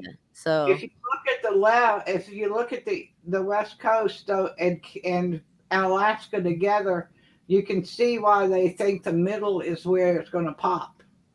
I mean, look at all that. Yeah, all the white ones. That's where all the Native Americans are and stuff. A lot of the reservations are right there. And they must right there. That's where they shipped them all. They all put them in one big group. They must be dumbs because the white are supposed to be the dumbs. And then the total genocide of the Native American people. Nobody wants to talk about that. Nobody wants to talk about that. So, well, somebody's eventually going to talk about The floods are supposed to dig up a bunch of stuff that's been hidden. So, well, I don't know how true that is. with the here you go. Uh-oh. Slow Country says interfaces are anything from a computer to a server. Oh, okay. So, thank you. Thank you. We needed somebody who had device knowledge. Hey, Todd. Hey, Todd. Oh, that's YouTube. I am David Snedeker. Never mind. That was a Dolores Cannon. So, but, there you go. Snedeker is up. Yeah. You want to see what he's talking about? Yeah, might as well. Boy, I got another low sitting right offshore. I mean, it is right offshore. This will be a fun night. I have a hunch. My Son Hunter, the Hunter Biden movie, exposes the family Biden corruption, Biden family corruption. Wow. That's being allowed out? Not by Hollywood. This is going to be, Todd and Cindy you are can on send already. a tax-deductible gift to the Unreported Story Society, Marina Del Rey, California. So it's LA, but it's not. Wonder if I know these folks. Wow. Hi, my name is Anne McElhenney. And I'm Phelan McAleer, and we have huge news for you. Huge. Yes. We're making a new feature film called My Son Hunter. And yes, you've guessed it, it's about Hunter Biden and his corrupt business dealings. That laptop. This movie is going to tell the whole story, the China, Russia, Ukraine, and you can help make this happen by going to mysonhunter.com. We need your donations, so go to mysonhunter.com. This is the story that the mainstream media and big tech tried to suppress. I mean, we know that Twitter suppressed the story in New York Post. Suppressed. They banned it. You could not forward a legitimate news story during an election campaign. And we know also that CNN's Jeff Zucker also told his journalists to spike the story so that it would never be heard. So we're telling this story. This is a movie, not a documentary. It's going to be told in a compelling and entertaining way. We know the MRC, the Media Research Center, did a poll, and they found that 16% of Biden voters would have changed their vote if they'd known the truth about Hunter Biden. So this is a entertaining movie about a very, very serious topic. This is a story that has to come out. This is a story that needs to be known by everyone. Yeah. And we're asking for your help again. You helped the last time. We're so grateful to you for what you did with the Gosnell movie. This time we're asking for your help again. Go to mysonhunter.com, mysonhunter.com to give what you can, and it's all tax deductible. We're a 501c3. This film is going to be free for the public, for everyone to see. So please give what you can right now. Yeah, so media and Hollywood won't do their jobs. We're trying to raise $2.5 million. We need grassroots donations like yours because Hollywood and the studio system won't fund this. So please go to mysonhunter.com. We're going to film this over the summer. It's going to be fun, but it's going to be important. And hope you'll come along for the journey. Thanks so much. Thanks. Bye. So look at the color. Foreign beautiful people making a movie about American politics, right? How awesome is that? 1,666,000 That's David Snedeker raised. Ew, 666. Yeah, it's that kind of movie, and look how much they've raised. I wonder if, and you're saying that it's coming out here.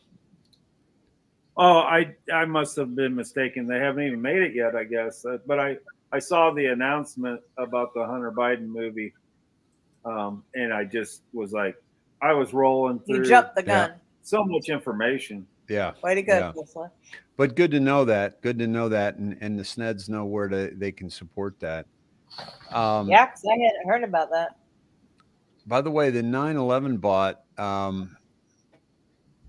says that the Fox News story in December 26, bin Laden already dead.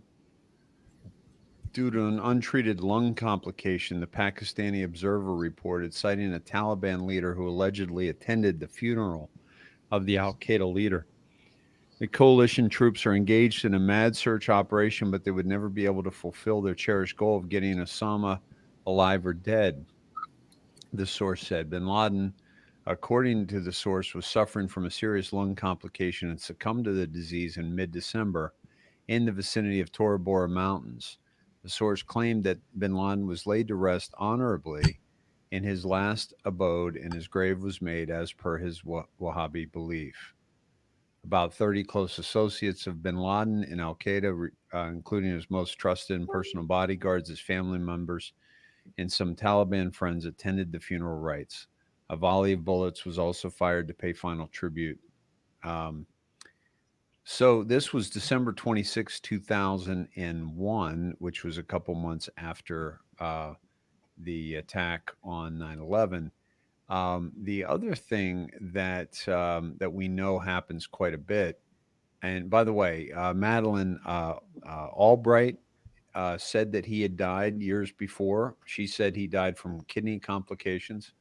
That's where I got my information, and also my understanding and belief of how we were going after this guy in a cave in Afghanistan, which was absolutely absurd. That didn't make sense. And so that was how I was formulating my beliefs over the whole subject. But at the same time, it's the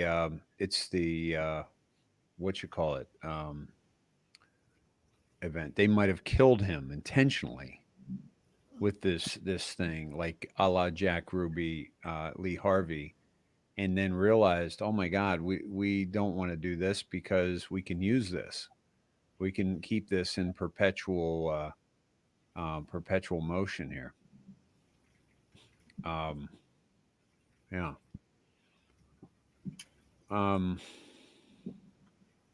Hey Dave, I just noticed I've been looking to see if Huma tweeted, and she did. Today? Huma tweeted. Yeah, she did. Yesterday? Today. This Jim Savage and James 7:24 discussing p.m. getting rid of the pads. Sorry.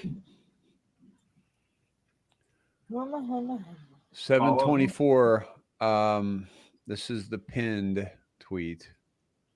4 hours ago. It was like old home week, chatting with Hillary and family about both and memoir on Signal Boost show. Thanks for having me, Zerlina Maxwell and Jess MC. Keep raising those voices. We need you. Both of these people are meant extraordinary communicators, but they're both men. Right. And whenever I tried to find out who was the model who was female, there was none, because she is that model. She was the precedent for everybody else. And it was impossible. And one of my final straws is when this media consultant said, she always looks angry when she's speaking. So maybe you put a picture of her grandchild on the podium so that when she comes on stage, she'll look at something that makes her happy, and thus she will be happy. And I just bit my tongue thinking, would anyone say this to a male politician? When I described when I first met Anthony, he was always yelling and screaming, but he was never described as yelling and screaming. He was described as a passionate advocate for his constituents. I'm sorry, my jaw is still on the. I know. Yeah. So, Dave, just look at the references. Hillary Land family. Yeah. And then Signal Boost show. So Signal. Yeah. And then Zerlina Maxwell. Yeah. There's a lot of names in there. Mm-hmm. Okay, great. Give me another example. President Obama. Excellent. Except have you forgotten the fact that both of these people are meant extraordinary communicators, but they're both men. And whenever. So, so going to the timestamp, we're at 7:24. Okay.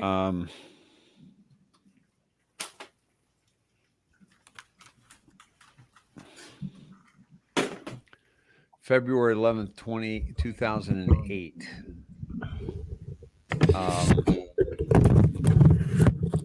Can you see that time? What I have 724 pulled up.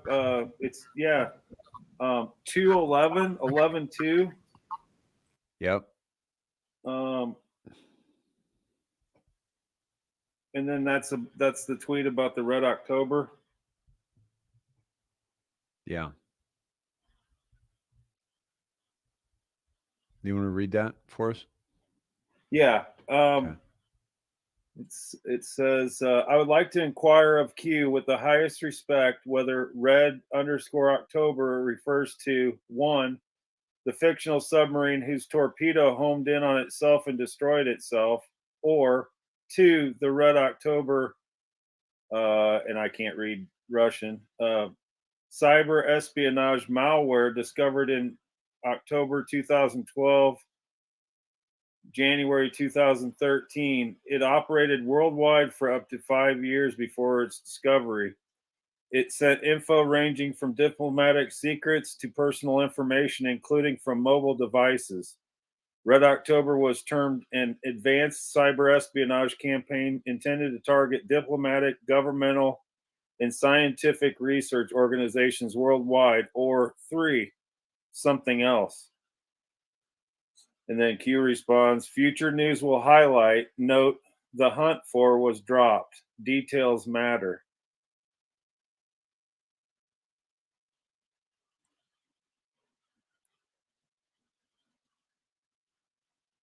That's interesting. And I think we ought to go to, in the blue, Dave. the 33, the 94, 95. So, oh shoot. Yep. So I'm going 33, 33, 94, 53. 94,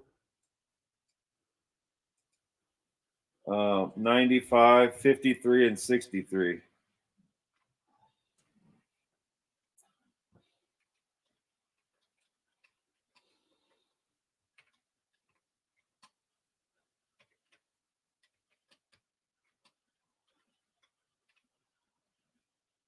Ninety-five, 63, and 94, 53. And then there will be a timestamp differential we can go to, but Okay. oh wow, this is good. Where are you starting? Well, let's start at 95 and work down. Great. And Yeah, because this look at, is yeah, this is perfect. Go ahead. this is on 11/5. What happened in Saudi Arabia will happen here, Asia and EU. Keep digging, keep organizing the info and the graphics. Critical. God bless Hillary and Saudi Arabia. Snow White, Godfather 3. Then one drop earlier, same day. If she's not, I think they're gunning for her. How can she repay the money sent to the Clinton Foundation for influence? Do they have Huma? Review my other threads. This is why complete graphics are so important. BO paid the debt prior to leaving office. HRC is not currently in Saudi Arabia. Bill wants a deal. Playing the former president card. Watch the cookie quickly crumble. Where does Soros fit in? Godfather 3. Todd, there's no way that this is, I mean, this is a kind of a dead end, wouldn't you say? Oh yeah, it doesn't hit at all, does it? No, it's just, you know, a hit and a miss. Oh my God. Or swing and a miss, I should say. And then we go to November 2nd, which was the release of the book and also the Q book. Yep. To those watching, you know who you are. You have a choice to make. You can stand up and do what you know to be right, or you can suffer the consequences of your previous actions. Make no mistake, you are on the losing side. The choice is yours. If you decide to take down posts online and the net will be, we will be ready. Then there's a code and it says Alice in Wonderland. Then the same day, post number 53, list out all who have foundations. Why is this relevant? How can donations be used personally? Analyze the filings. Who is charged with overseeing this? IRS? Corrupt? Politically motivated? The level of corruption in our country and most others is so severe there is only one way. Alice in Wonderland. Then 33 is November 1st, 2017. I hope my time here, I'm hopeful my time spent here was not wasted. Note, few if any shills inside this thread. Reason for that. It's being monitored, recorded, and analyzed. Don't want the clutter. Take good care. God bless. Wow. That's some, those are some good comms there. Yeah. And how you were saying, here's Hillary Land. Yeah. And here's Wonderland, Alice and Wonderland. Hillary all over this, as well as Bill. Bill wants a deal, playing the former president card. Wow. So Todd, at what point in your baseball career did you realize, wow, the people that I'm playing for really don't give a shit about me at all? As soon as I got hurt. Bingo. What happened? I was unceremoniously released. Unceremoniously, you could have, without that injury, you could have provided them many, many, many great pitches and games, and unceremoniously released. Well, I had a similar situation when I injured my back at college. But also, even before that, before I injured my back, but the point that I'm bringing up here is that in the world of Division I baseball and Division I basketball, we found a point in our career when it wasn't they didn't care about us. Once we were no longer useful to them, we were disrespected, disregarded, um, released, right? Right. And these are people that are supposed to be like, raising young men and women, like lifting up these beautiful people that have gone to great lengths to be great at what they do, and helping them to get an education along the way, and rah rah, and boy, you recruit, you come to us and we take care of our players. Right. How many times did you hear that? Well, Dave, talking about that, it's what's amazing to me is the fact that when I signed my professional contract after my senior year in at the University of Florida, I still had a few courses I was going to take that summer to finish my degree completely. Yep. When I signed my professional contract, I lost my scholarship, so I was unable to finish those. I had like 6 or 8 hours and then an internship to do to go for my degree. Well, wow. I didn't know that they weren't going to cover. I didn't know at the time I signed my pro contract. It wasn't explained to me that I was going to lose my ability to finish my education that I was guaranteed for going there. Yep. Yep.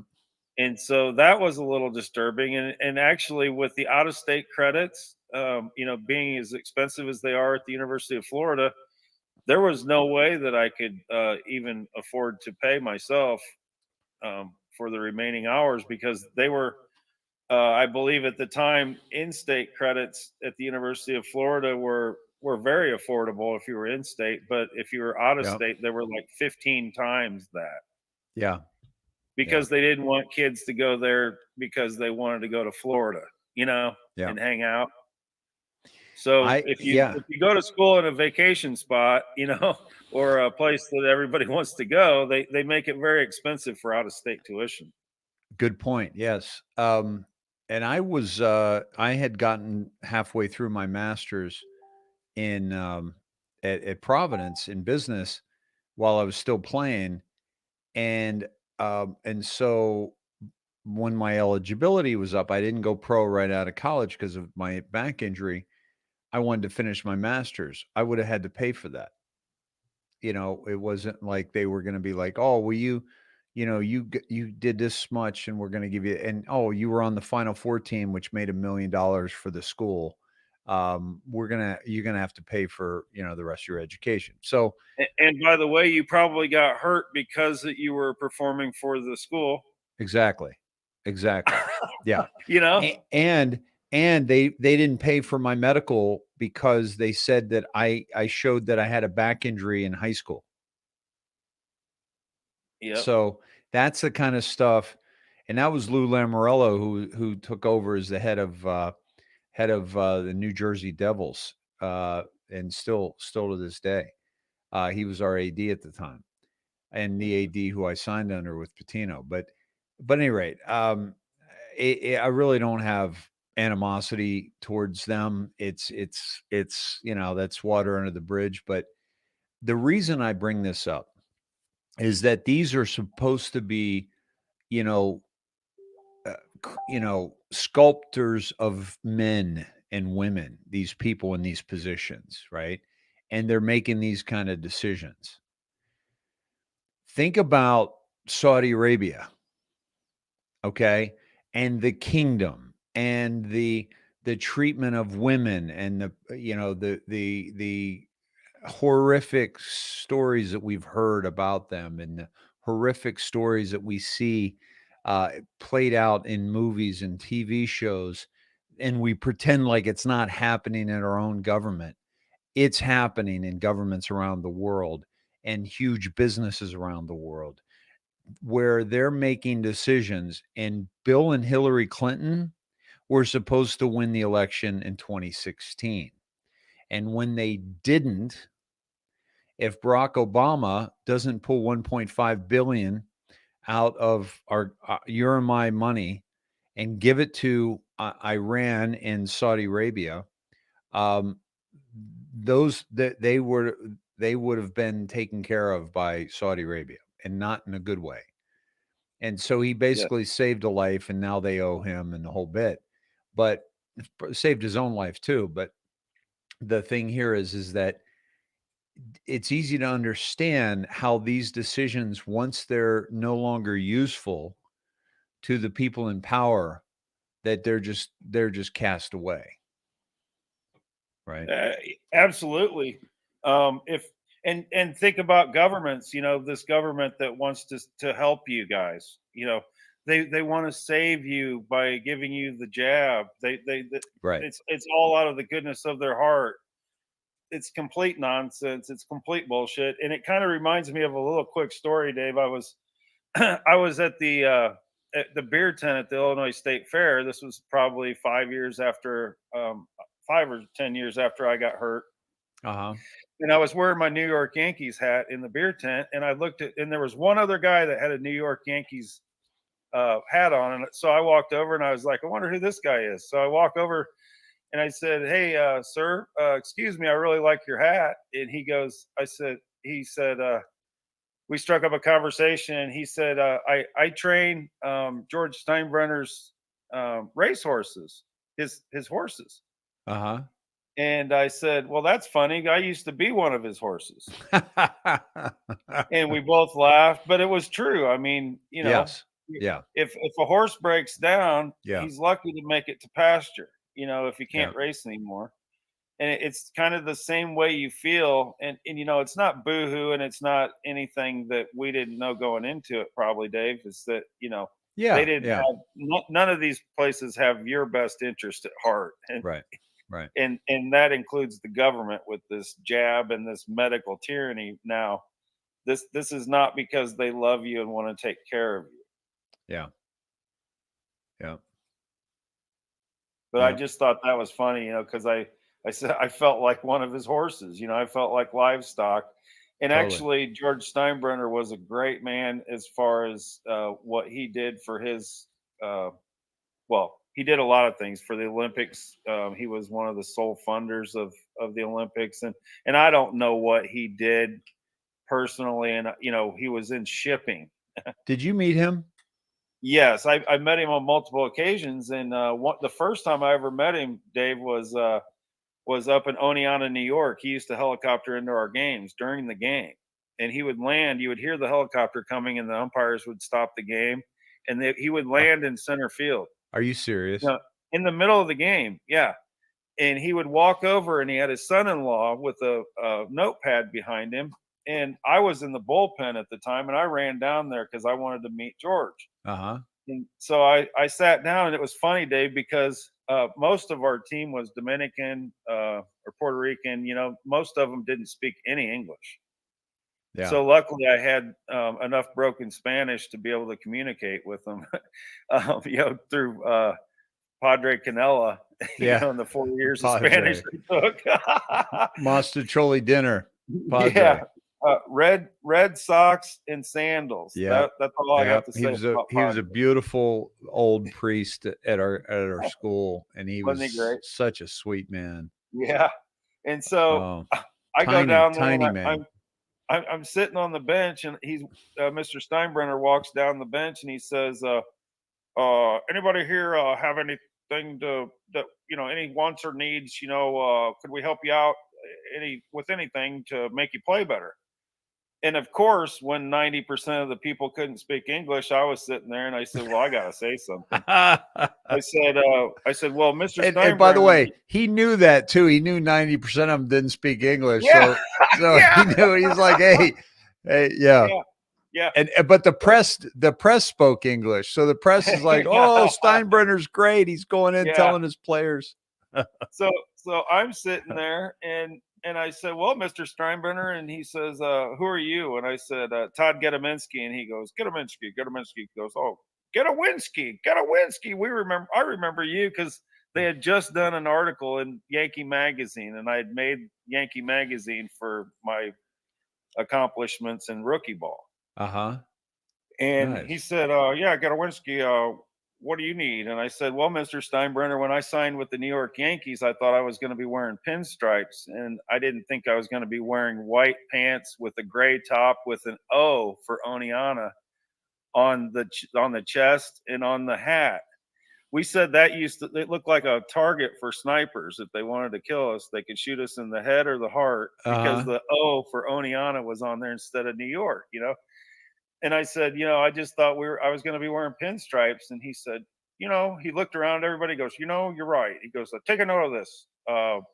Get these guys last year's uniforms from major leagues, the major league uniforms. Get out of here. So a few days go by, and all of a sudden in our lockers, we have the pinstriped, autographed. I was wearing Dave Winfield's pants. Get out of here. And Tommy John's shirt. Oh my God, dude. I was wearing 2 Hall of Famers, top and bottom, and they said that we don't care who you are, but if you steal these or if you lose these, you're released. Wow. So and we looked great. We felt great. We felt so much better running out there with Yankee. I mean, we looked like the freaking New York Yankees. It was like amazing. And so 2 weeks go by, Dave, and it's a foggy. We had some in upstate New York. We had some games that were fogged out. Wait a minute. Were they the cotton ones that George Costanza ordered? Yeah, like Field of Dreams. It was exactly like that. Mm-hmm. And so 2 weeks go by, and we get on a winning streak. We're winning ever since we got those uniforms. We won like every game. So George helicopters in again. Wow. And it's just starting to fog over. So there's almost like a little break. And he comes walking over again. And of course, I run down there and I'm sitting there and he says the same thing as, you guys are, I see you're playing a lot better and you look great. And is there anything else we could do, to make you help or play better? And I said, well, Mr. Steinbrenner, and he turns and he goes, Gediminsky, what do you need now? And I said, well, Mr. Steinbrenner, I said, when I was at the University of Florida, we had Nike cleats, and they were one of the first ones that didn't have like all the metal on the bottom of the cleat that caught the mud. Right. They were just the spikes coming out of the plastic. Right. And when I signed with the Yankees, we were wearing Converse, and Converse were super heavy. Like everybody there complained, they hurt your feet. They were heavy. Yeah. And they collected the dirt. And so I was sitting there, I said, Mr. Steinbrenner, I said, we could all run a lot faster, play a lot better if we had new cleats. I would just suggest Nike because we had that at the University of Florida. And he was like, he goes, and I had to show him the bottom of my cleats and everything and show him exactly what it was. It was all that metal and bars and stuff. Oh yeah, those were awful. Those were awful. Yeah.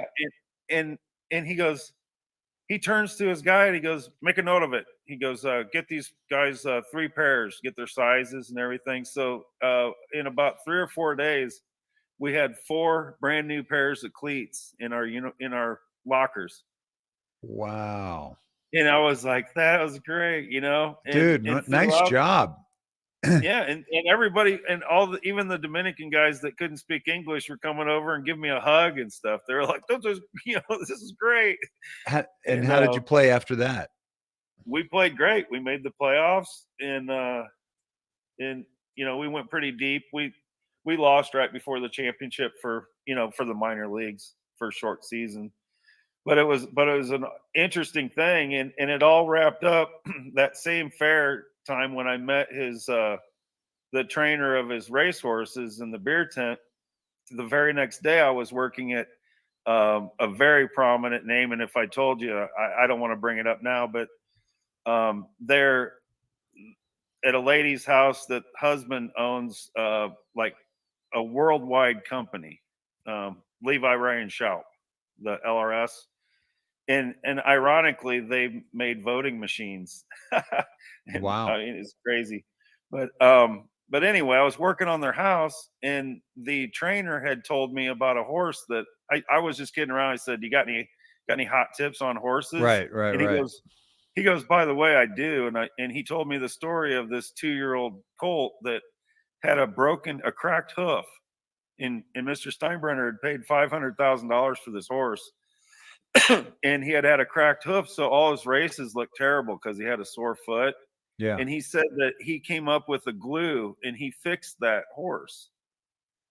And he said that he was not going to be bet and that he had a chance to win. So I was like, well, I think I'm going to go put $50 on it, just for the hell of it. Yeah.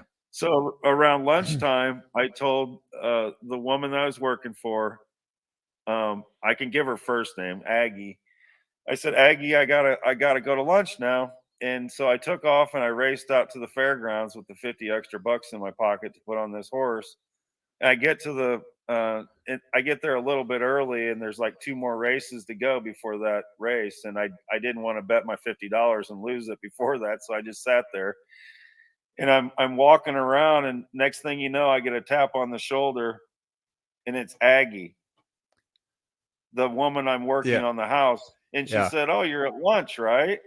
And I said, well, Aggie, I got a tip from Mr. Steinbrenner's trainer. And she goes, "You got a tip and you didn't tell me?"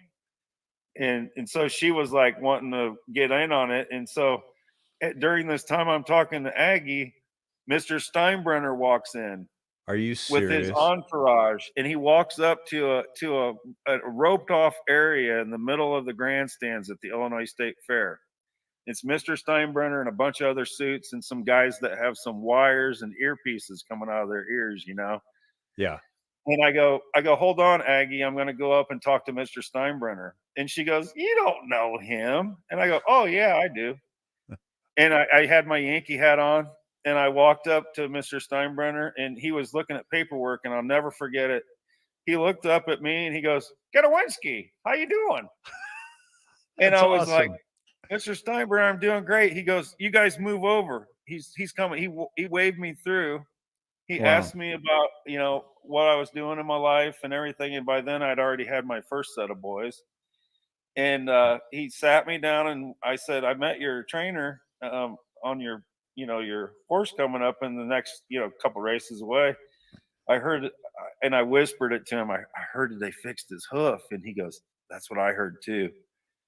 And so we sat This there is and great, man. chit-chatted for about 15 minutes, and I said, "Well, Mr. Steinbrenner, I appreciate it. I'm going to let you get back to your business." And he was very, very, very nice to me. And I walked down, and Aggie was down at the bottom of the stairs staring up at me with her mouth literally agape. Yeah. Like, I'm sitting there talking to the owner of the New York Yankees like he's my buddy. Yeah. And so we go, and she goes, "Well, I want to bet that horse." And I said, "Aggie, I don't want you to lose your money. I'd feel bad." I said, it's a horse race." She goes, "Well, I'm out here to bet, and wouldn't know who to bet, so I might as well bet that horse, right?" And I was like, "Okay." So she put 50 and 50 on the horse, and I think I put 50 and 50 on the horse. And anyway, the horse ends up losing about by the width of a pencil. Really? He's coming on. He's like coming down the stretch, and he just misses. Nobody could tell. And anyway, he paid like $18 to place. So we ended up making pretty good money. And I said, "Well, Aggie, I got to go back to work at your house." And she grabbed my arm and she goes, "You ain't going anywhere. We're gonna spend the rest of the time here." So we ended up drinking lemonade shake up, Oh my vodka God, lemonade dude. shake ups, And then we barely made it home before her husband came in and wanted to see the progress on the house, and I had to make up an excuse of why I've that been at didn't the horse happen. races with your wife all day. Yeah. Hey, Yeah, hey, so it was do I just know great. these people? Yeah. Yeah, that's what I thought. Yeah. Yeah, Okay. the pants, the name of the pants, like the famous jeans. Uh-huh. Yeah. Yeah, very, very nice people. But yeah, that's my experience with George. It wasn't that long after, just maybe a few years after that he passed, and it just, Yeah. my experiences with him were just fantastic, and for him to remember me, it was just like, That's no pretty way. cool. That's Yeah, pretty cool. it was Well, cool. well, dude, you asked for what you wanted and you got it, and you manifested some great things for your team, and a lot of wins, and you were being honest. It wasn't like, Yeah. hey, yeah, can we get a new snack machine? Because the Right. snacks suck. You know what I mean? It's like, no, this is real. Like, hey, do you want us to feel like Yankees, play like Yankees? Do you want us faster? Like, you gave him like real, tangible, shit. That's pretty awesome. Yeah, it was really cool. And there was one other thing, but it was just, I agree. It was, and to have all these Latino guys that, these guys that couldn't even speak English. When I was pitching, I used to get mad at them because all they could say in English was, "Come on, big guy, you can do it. Come on, big guy, you can do it." And they would Mm-hmm. say it in unison. And I couldn't even concentrate. I turned around and I said, "Silencio, bastardos," and they all started laughing into their gloves. We just had a ball. It was a lot of fun. Awesome. Margaret says, awesome stories plus Mr. Whiskers has been very restorative. Yeah. Fantastic. Yeah. And I hope you haven't bored you with story time with Uncle Todd, but I'd no, I add these think, stories yeah, from no, it's a great thing. That's pretty awesome. cool. Yeah, good stuff, man. I mean, if anything, we may not have made millions doing what we did, but boy, we got some great stories out of the deal. Oh, well, And I always say, not even 1% of the people out there get to live what we did, even getting scholarships and getting recruited. And, yeah, so I feel like I was way ahead. And then to play even, for as shorter time as I did in the pros, signing autographs for an hour before the game and an hour after the game and having kids, looking up to you. It was just, yeah, it was an sure. amazing experience to wear a New York Yankee uniform. Even though, maybe one person on that team made it. Well, I know one did, because Bernie Williams, the Hall of Famer, was my center fielder. Uh-huh. But you know, when fans come to a game, and that's that's a college town. I believe there's like 3 or 4 colleges there. So we always had, 3 to 5,000 people in the stands, and they Yeah. partied and had a blast. But we signed autographs for an hour before and an hour after every game, and to be treated like a rock star even for one day is amazing. Yeah. Yeah. Just to sniff the life. Yeah, no, I mean, it was a highlight of my young life, certainly, just being, having those experiences. They were just amazing. And more stories to come for the Sneds here, as Oh we, yeah. because this is about, like restorative. That was perfect, because that's what this is about too. It's not just about, oh, we're just going to tell you the doom and gloom. We're going to tell you the good stuff, and share some stories, and share what it's like to be, when we have our life back, what that's going to look like, and Oh man. dude, Yeah, this to, is, to to think that what we're going into, we're yeah, moving and transitioning into, is even better than that for everyone. it's an awake planet. It's an awake humanity, and they don't want us awake. They Well, and the strong connection to even people in other countries, like we have, our snedheads in all different countries, and we're all human beings. It's humanity. We all just basically want the same things, and I think we're going to end up getting it. Yeah. Yeah.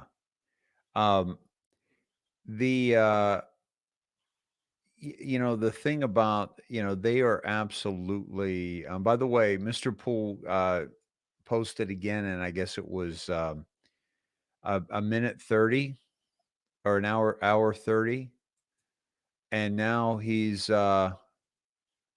this is what he's doing. But this was yesterday.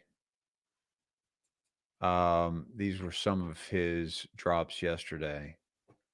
This is Veronica Steer shared this. Veronica's been dropping some bombs. Oh yeah, she's great.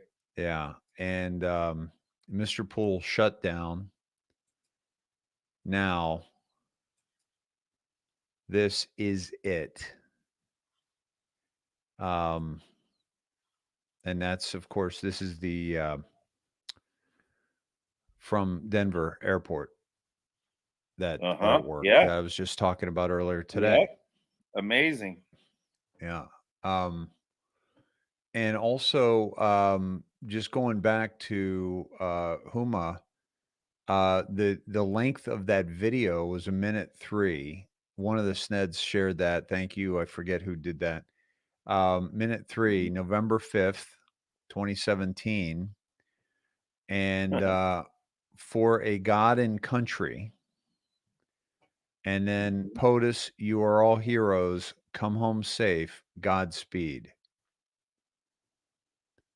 This is a comm from Huma, which we believe is absolutely controlled by the White Hats, and that she sang on all the dark shit. And yeah, that's a great comp. And look at the views, Dave. 1717. Oh, yeah, 1717 right now. Wow. That's pretty cool. Let's see if it Yeah. stays there. It's been stuck there for a 1717. bit. Yeah, it's been stuck there for a bit. Tanya Joe just said, I just made more coffee. You all have to go 2 more hours.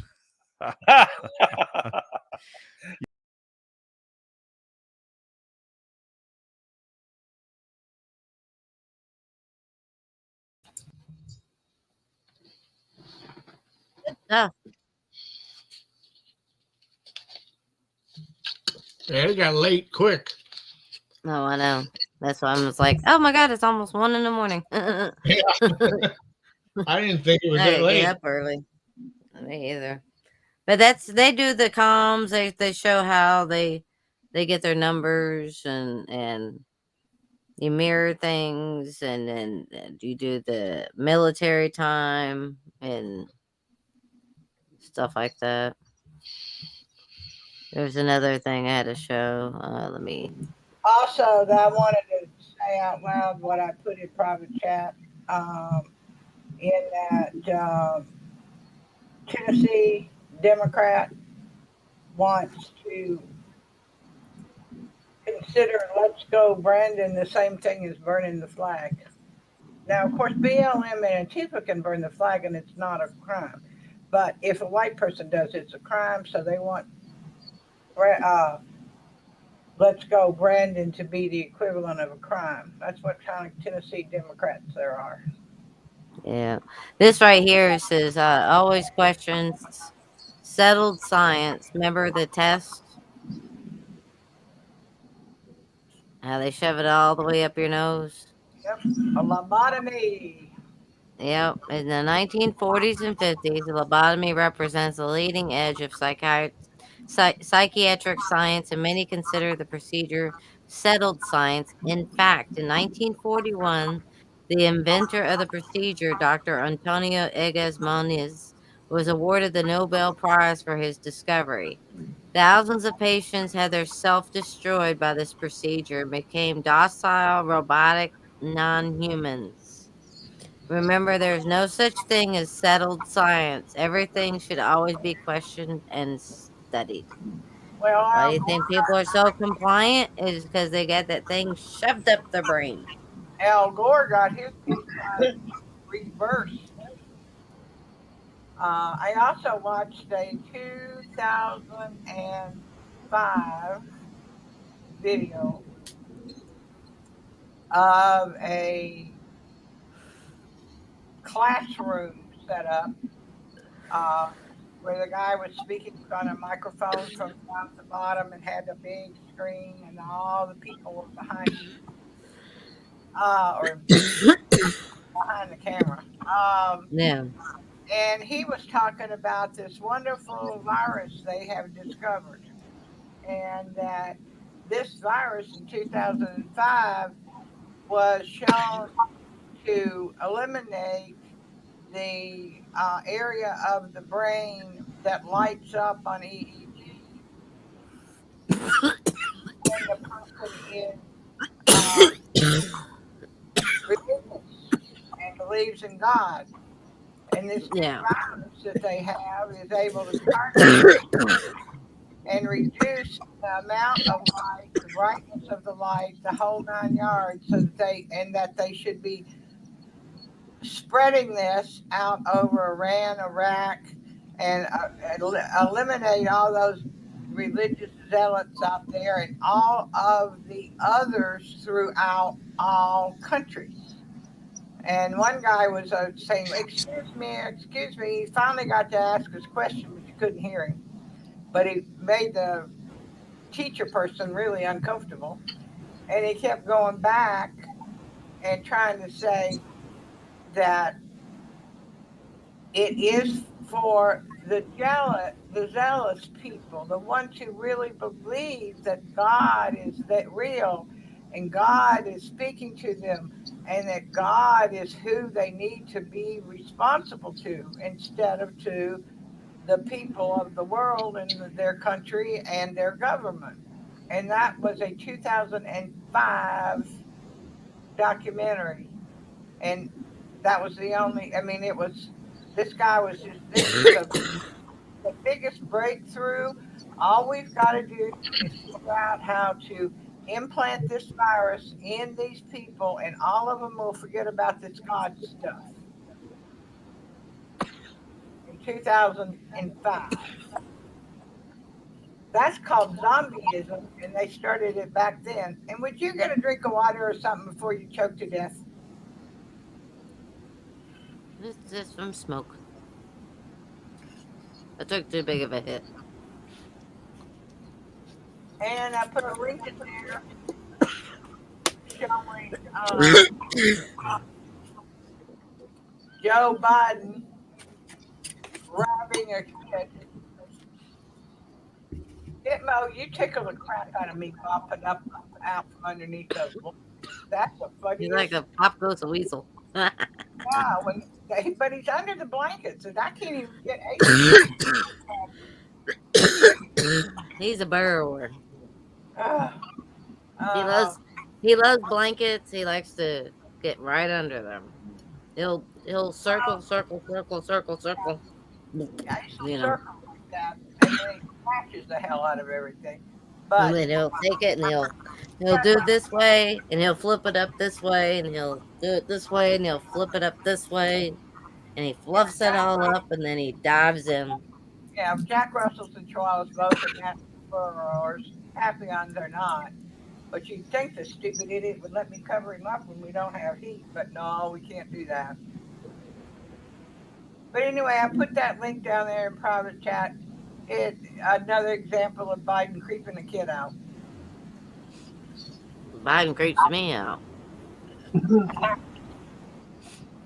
Then he creep you out? Oh yeah. But he's so obvious about it, he doesn't really. I can't stand to watch those where he's around children. Well, this video would totally blow your mind. What blows me away is creepy Biden grabs child during bill signing, says meet me after this. I could show you around the White House video. Joe Biden on Thursday signed into law the Protecting America's First Responders Act in 2021, the state of the dining room of the White House. As Biden was signing the new bill, he grabbed a little boy and asked what grade he was in. The child told Biden he was in the first grade. Biden told him to meet him after the signing so he could show him around. Meet me after this. I can show you around the White House, Biden says. He caressed the child's face. The child body language says it all. What a creep. Here's the video. Yeah. What grade are you in? First grade. Oh, that's great, man. Thank you for being here. You okay? Maybe after this I can show you. You're going to show him around Tyler Perry Studios?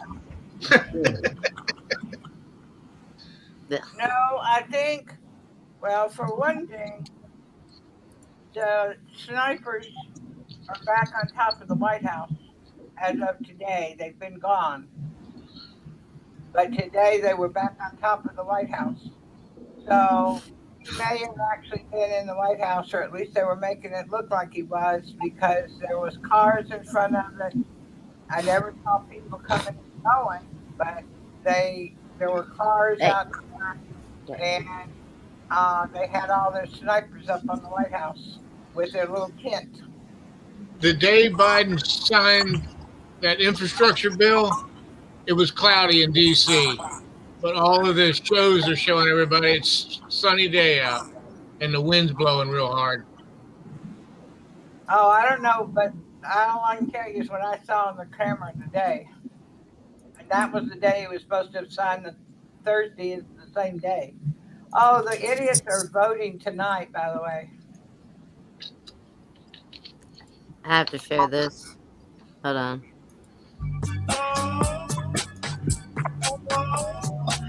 Guess who's back? Back again. Trump is back. Tell a friend. Guess who's back? Guess who's back? Guess who's back? Guess who's back? Guess who's back? Guess who's back? Guess who's back? Ding ding ding ding ding ding ding ding ding ding ding ding ding ding ding ding ding. I'll create a monster, cause nobody wants to see Biden no more. They want Trump. I'm chopped liver. Well, if you want Trump, this is what I'll give you. A little bit of weed mixed with some hard liquor. Some vodka that'll jumpstart my heart quicker than a shot when I get shot at the hospital by the doctor. When I'm not cooperating. When I'm rocking the table while he's operating. You waited this long, now stop debating. Cause I'm back, I'm on the reg and ovulating. I know that you got a job, Miss Pelosi, but your husband's heart problem complicating. So the FCC won't let me be, won't let me be me, so let me see. They might have shut me down on monthly herd, but it feels so empty without me. So come on, come on your lips, fuck that, come on your lips and some of your tits and get ready. Cause this shit's about to get heavy. Just settle all the lawsuits. Fuck you, Nancy. This looks like a job for me. So everybody, just follow me. Cause we need a little controversy. Cause it feels so empty without me. I said, this looks like a job for me. So everybody, just follow me. Cause we need a little controversy. Cause it feels so empty without me. That guy spent some time on that. Yes, he did.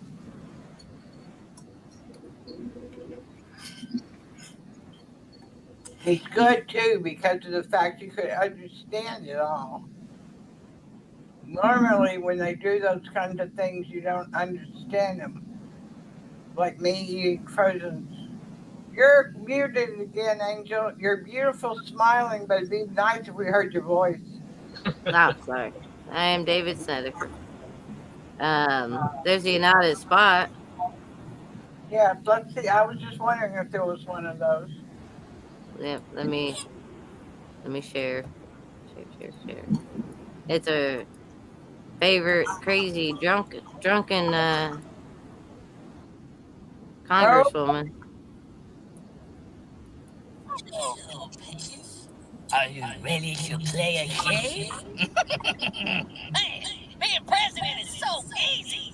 Told you it would be, Joe. I ain't gotta do nothing nothing but repeat everything you say. And I get to hang out in my sweats with Michelle in my living room all day. You're a genius, Obama. I do what I can. Hey, Joe picked me as VP because of the color of my skin and my gender. I'm having my brother. I slept with a Chinese spy. Is the Pink Panther a lion or a tiger? Hello? Xi Jinping and Joe Biden aren't old friends.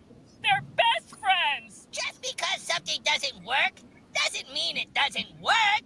All right, peasants. It's time for your daily distraction. What's the distraction gonna be today, Nancy? The Rotten House trial, of course. Can we have 2 distractions today? 2 distractions in one day? That's crazy talk. Come on, Adam. We don't want to make it too obvious. Hey, you do what we say, or there's gonna be even more inflation. Hey, Obama. What is it, Joe? Hey, why do you keep blurring out the presidential seal when I'm repeating everything you say? Well, the presidential seal is for presidents only, Joe. Oh, yeah. I forgot. I think I'm gonna lose my job. My dad was my brother's best man at my wedding. Oh, Feng loved it when I farted in bed. Hey, did you know that if you replace school desks with restaurant tables, students wouldn't have to wear their masks anymore? If you don't wear your underwear, then my underwear won't work. Hey, did you know that if you say syllable really slowly, it sounds like you're saying moist. Really? Yeah. Try it out.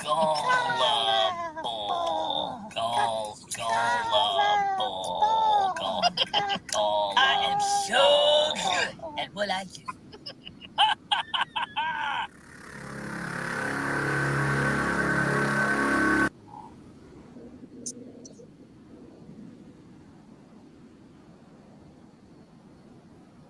Well, shucks, we're all over the news again. Yep. Who cares? That's what I say. Who cares? Yeah, I mean, they can't do anything to us. I know. We're rich. Yep. We can do whatever we want. Yeah, and I mean, if anybody says anything, we just blame Trump. Exactly. You know, and it's like, those peasants are too stupid to realize that we've been corrupt way before Mr. Poopy Pants shamed us out. Yeah, they're pretty stupid. Well, I'm out of ideas. I mean, I don't know what to do no more. Can we hurry this up? I gotta get my hair and nails done. All right.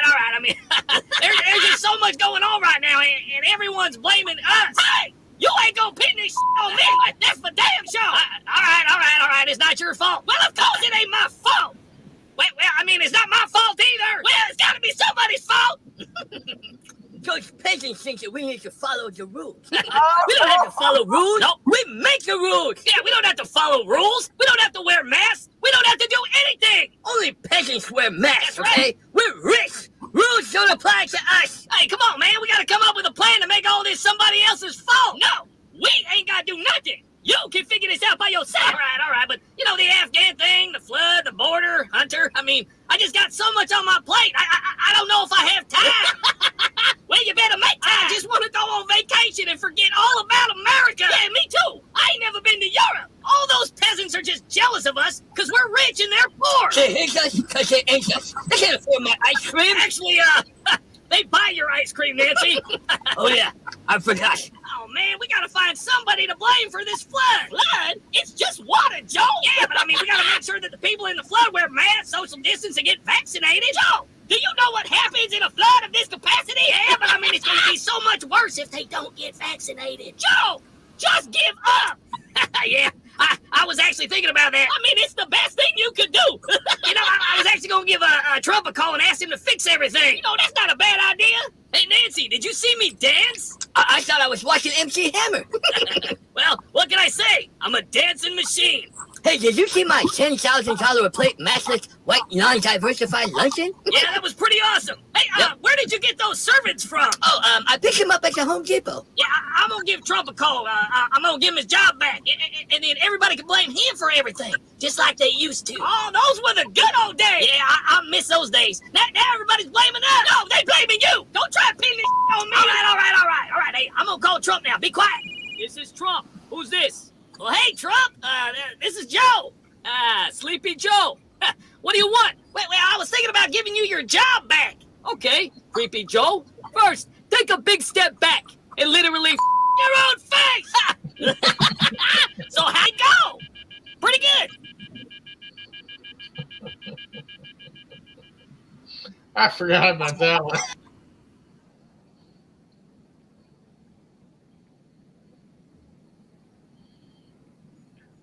pull up Disclosed TV and see what they've got. See if there's any news on whether they passed that stupid bill tonight or not.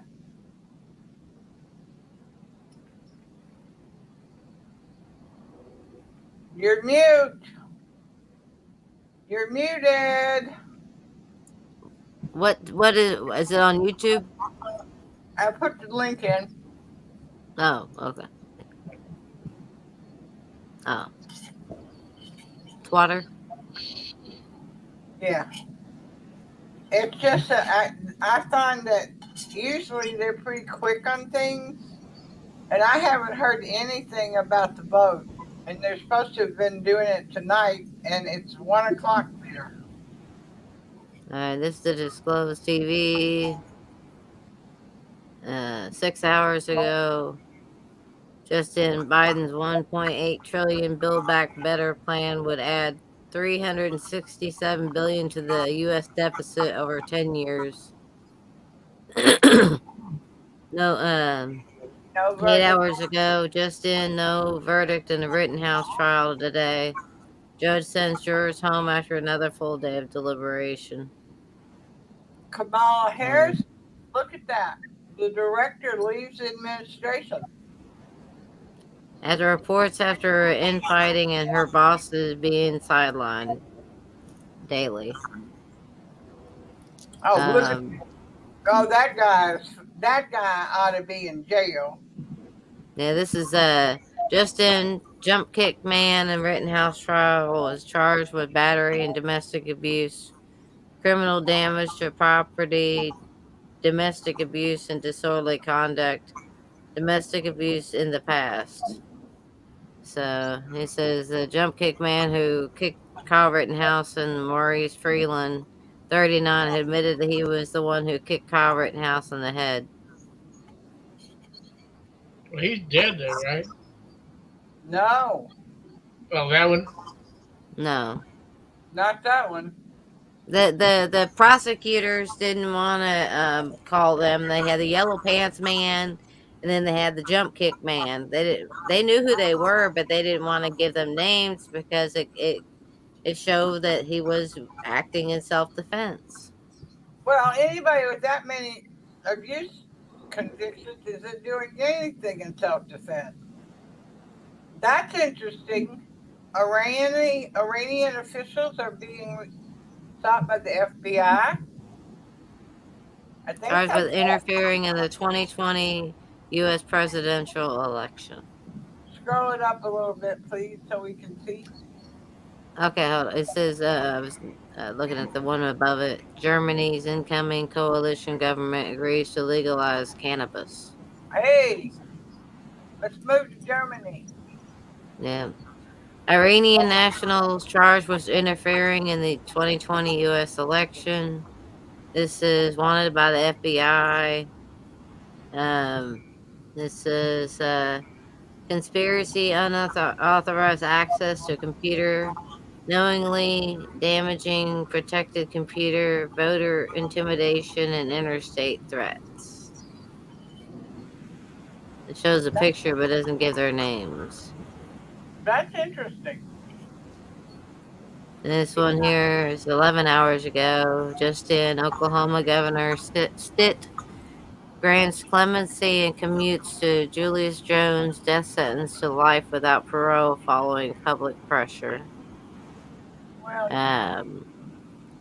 11 hours ago, update German Vice Chancellor Olaf Scholz. I get through the winter, I'll see a dramatic measures have not been taken before. He's expected to succeed Merkel. So, To get through the winter, we'll see drastic measures that have not been taken before. Yeah. That's dangerous sounding. Who knows? And then 11 hours ago, NBC admits the incident, claims no wrongdoing, and says they regret the incident and will fully cooperate with authorities on the any investigation. first statement. Yeah, well, NBC is not wanting to be connected, but that, according to the statement, the driver reporter gave to the police on the scene, I don't think they're getting out of it. This is 12 hours ago. Germany proposes new curbs on un-Jabberwockied people. Participation in public life is to be restricted based on the hospitalization rate.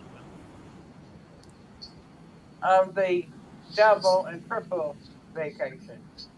Right. Update is 12 hours ago. Judge in the Rittenhouse trial proves more details about incident. Apparently, a person follows a jury bus. First, then it says, now, a person allegedly from NBC or MSNBC was instructed to follow jury bus on a Rittenhouse trial. Judge orders to exclude 2 news outlets from the trial pending further investigation.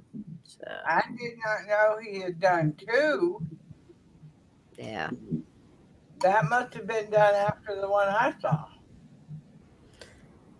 This was 12 hours ago.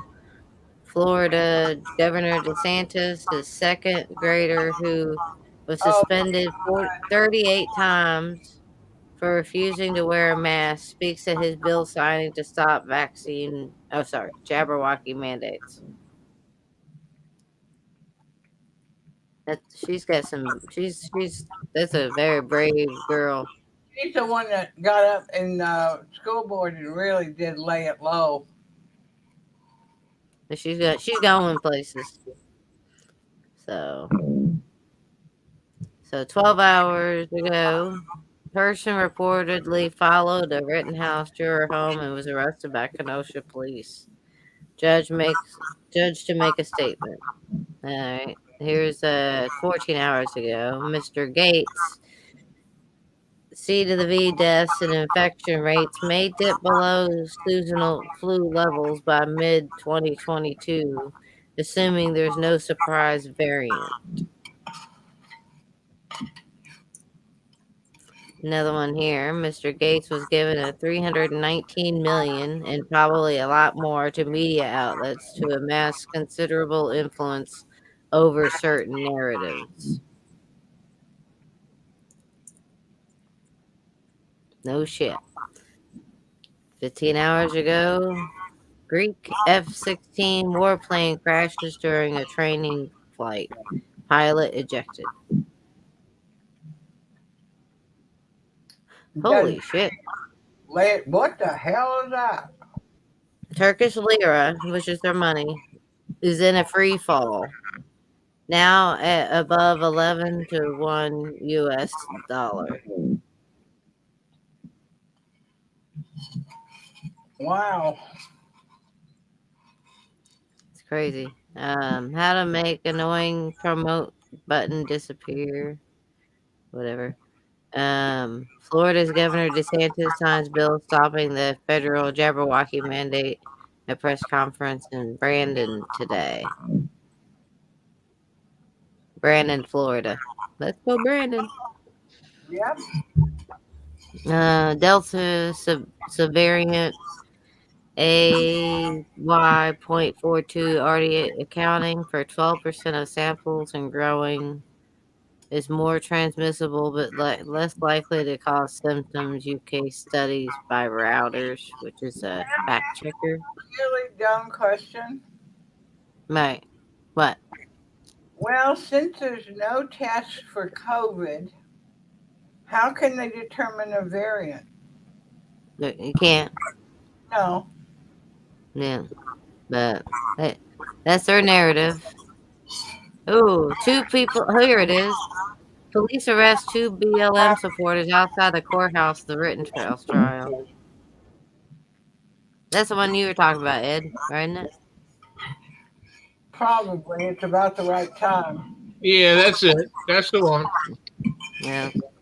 And there's another one where the guy's getting up in their face about leaving the girl on the ground.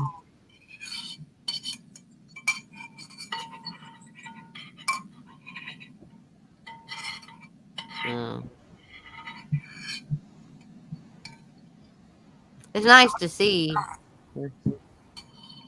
And he got sentenced to 41 months in prison. Yep.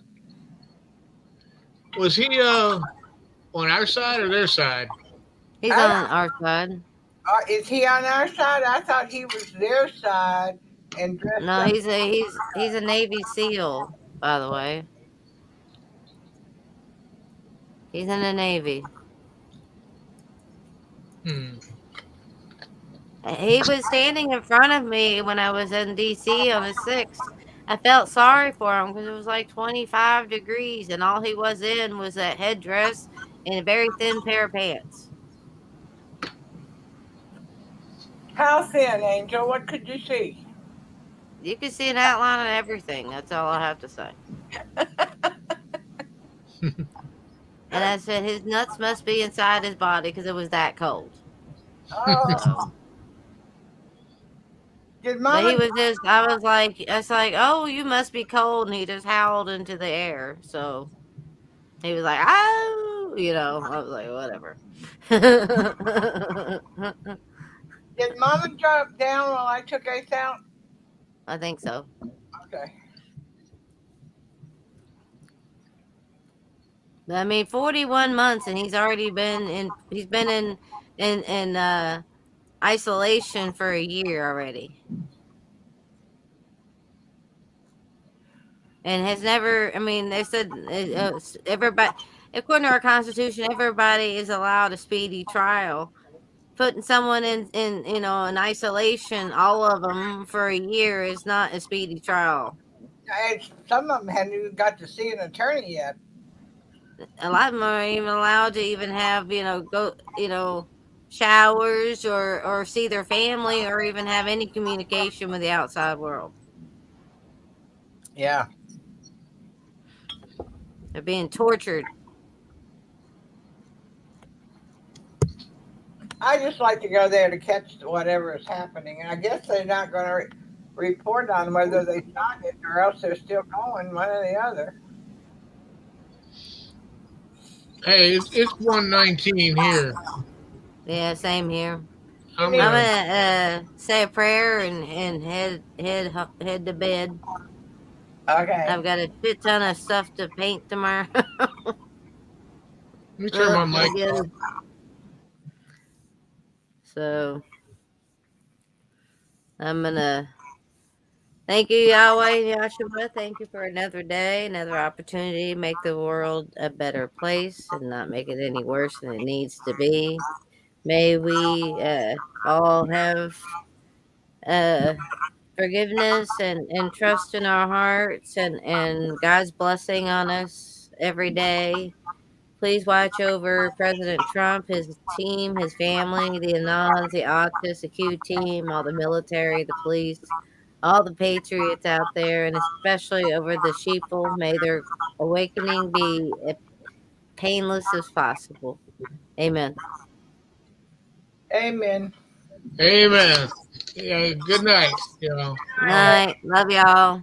I'll see you later. Remember, everybody, where we go one, we go all. United we stand, divided we fall.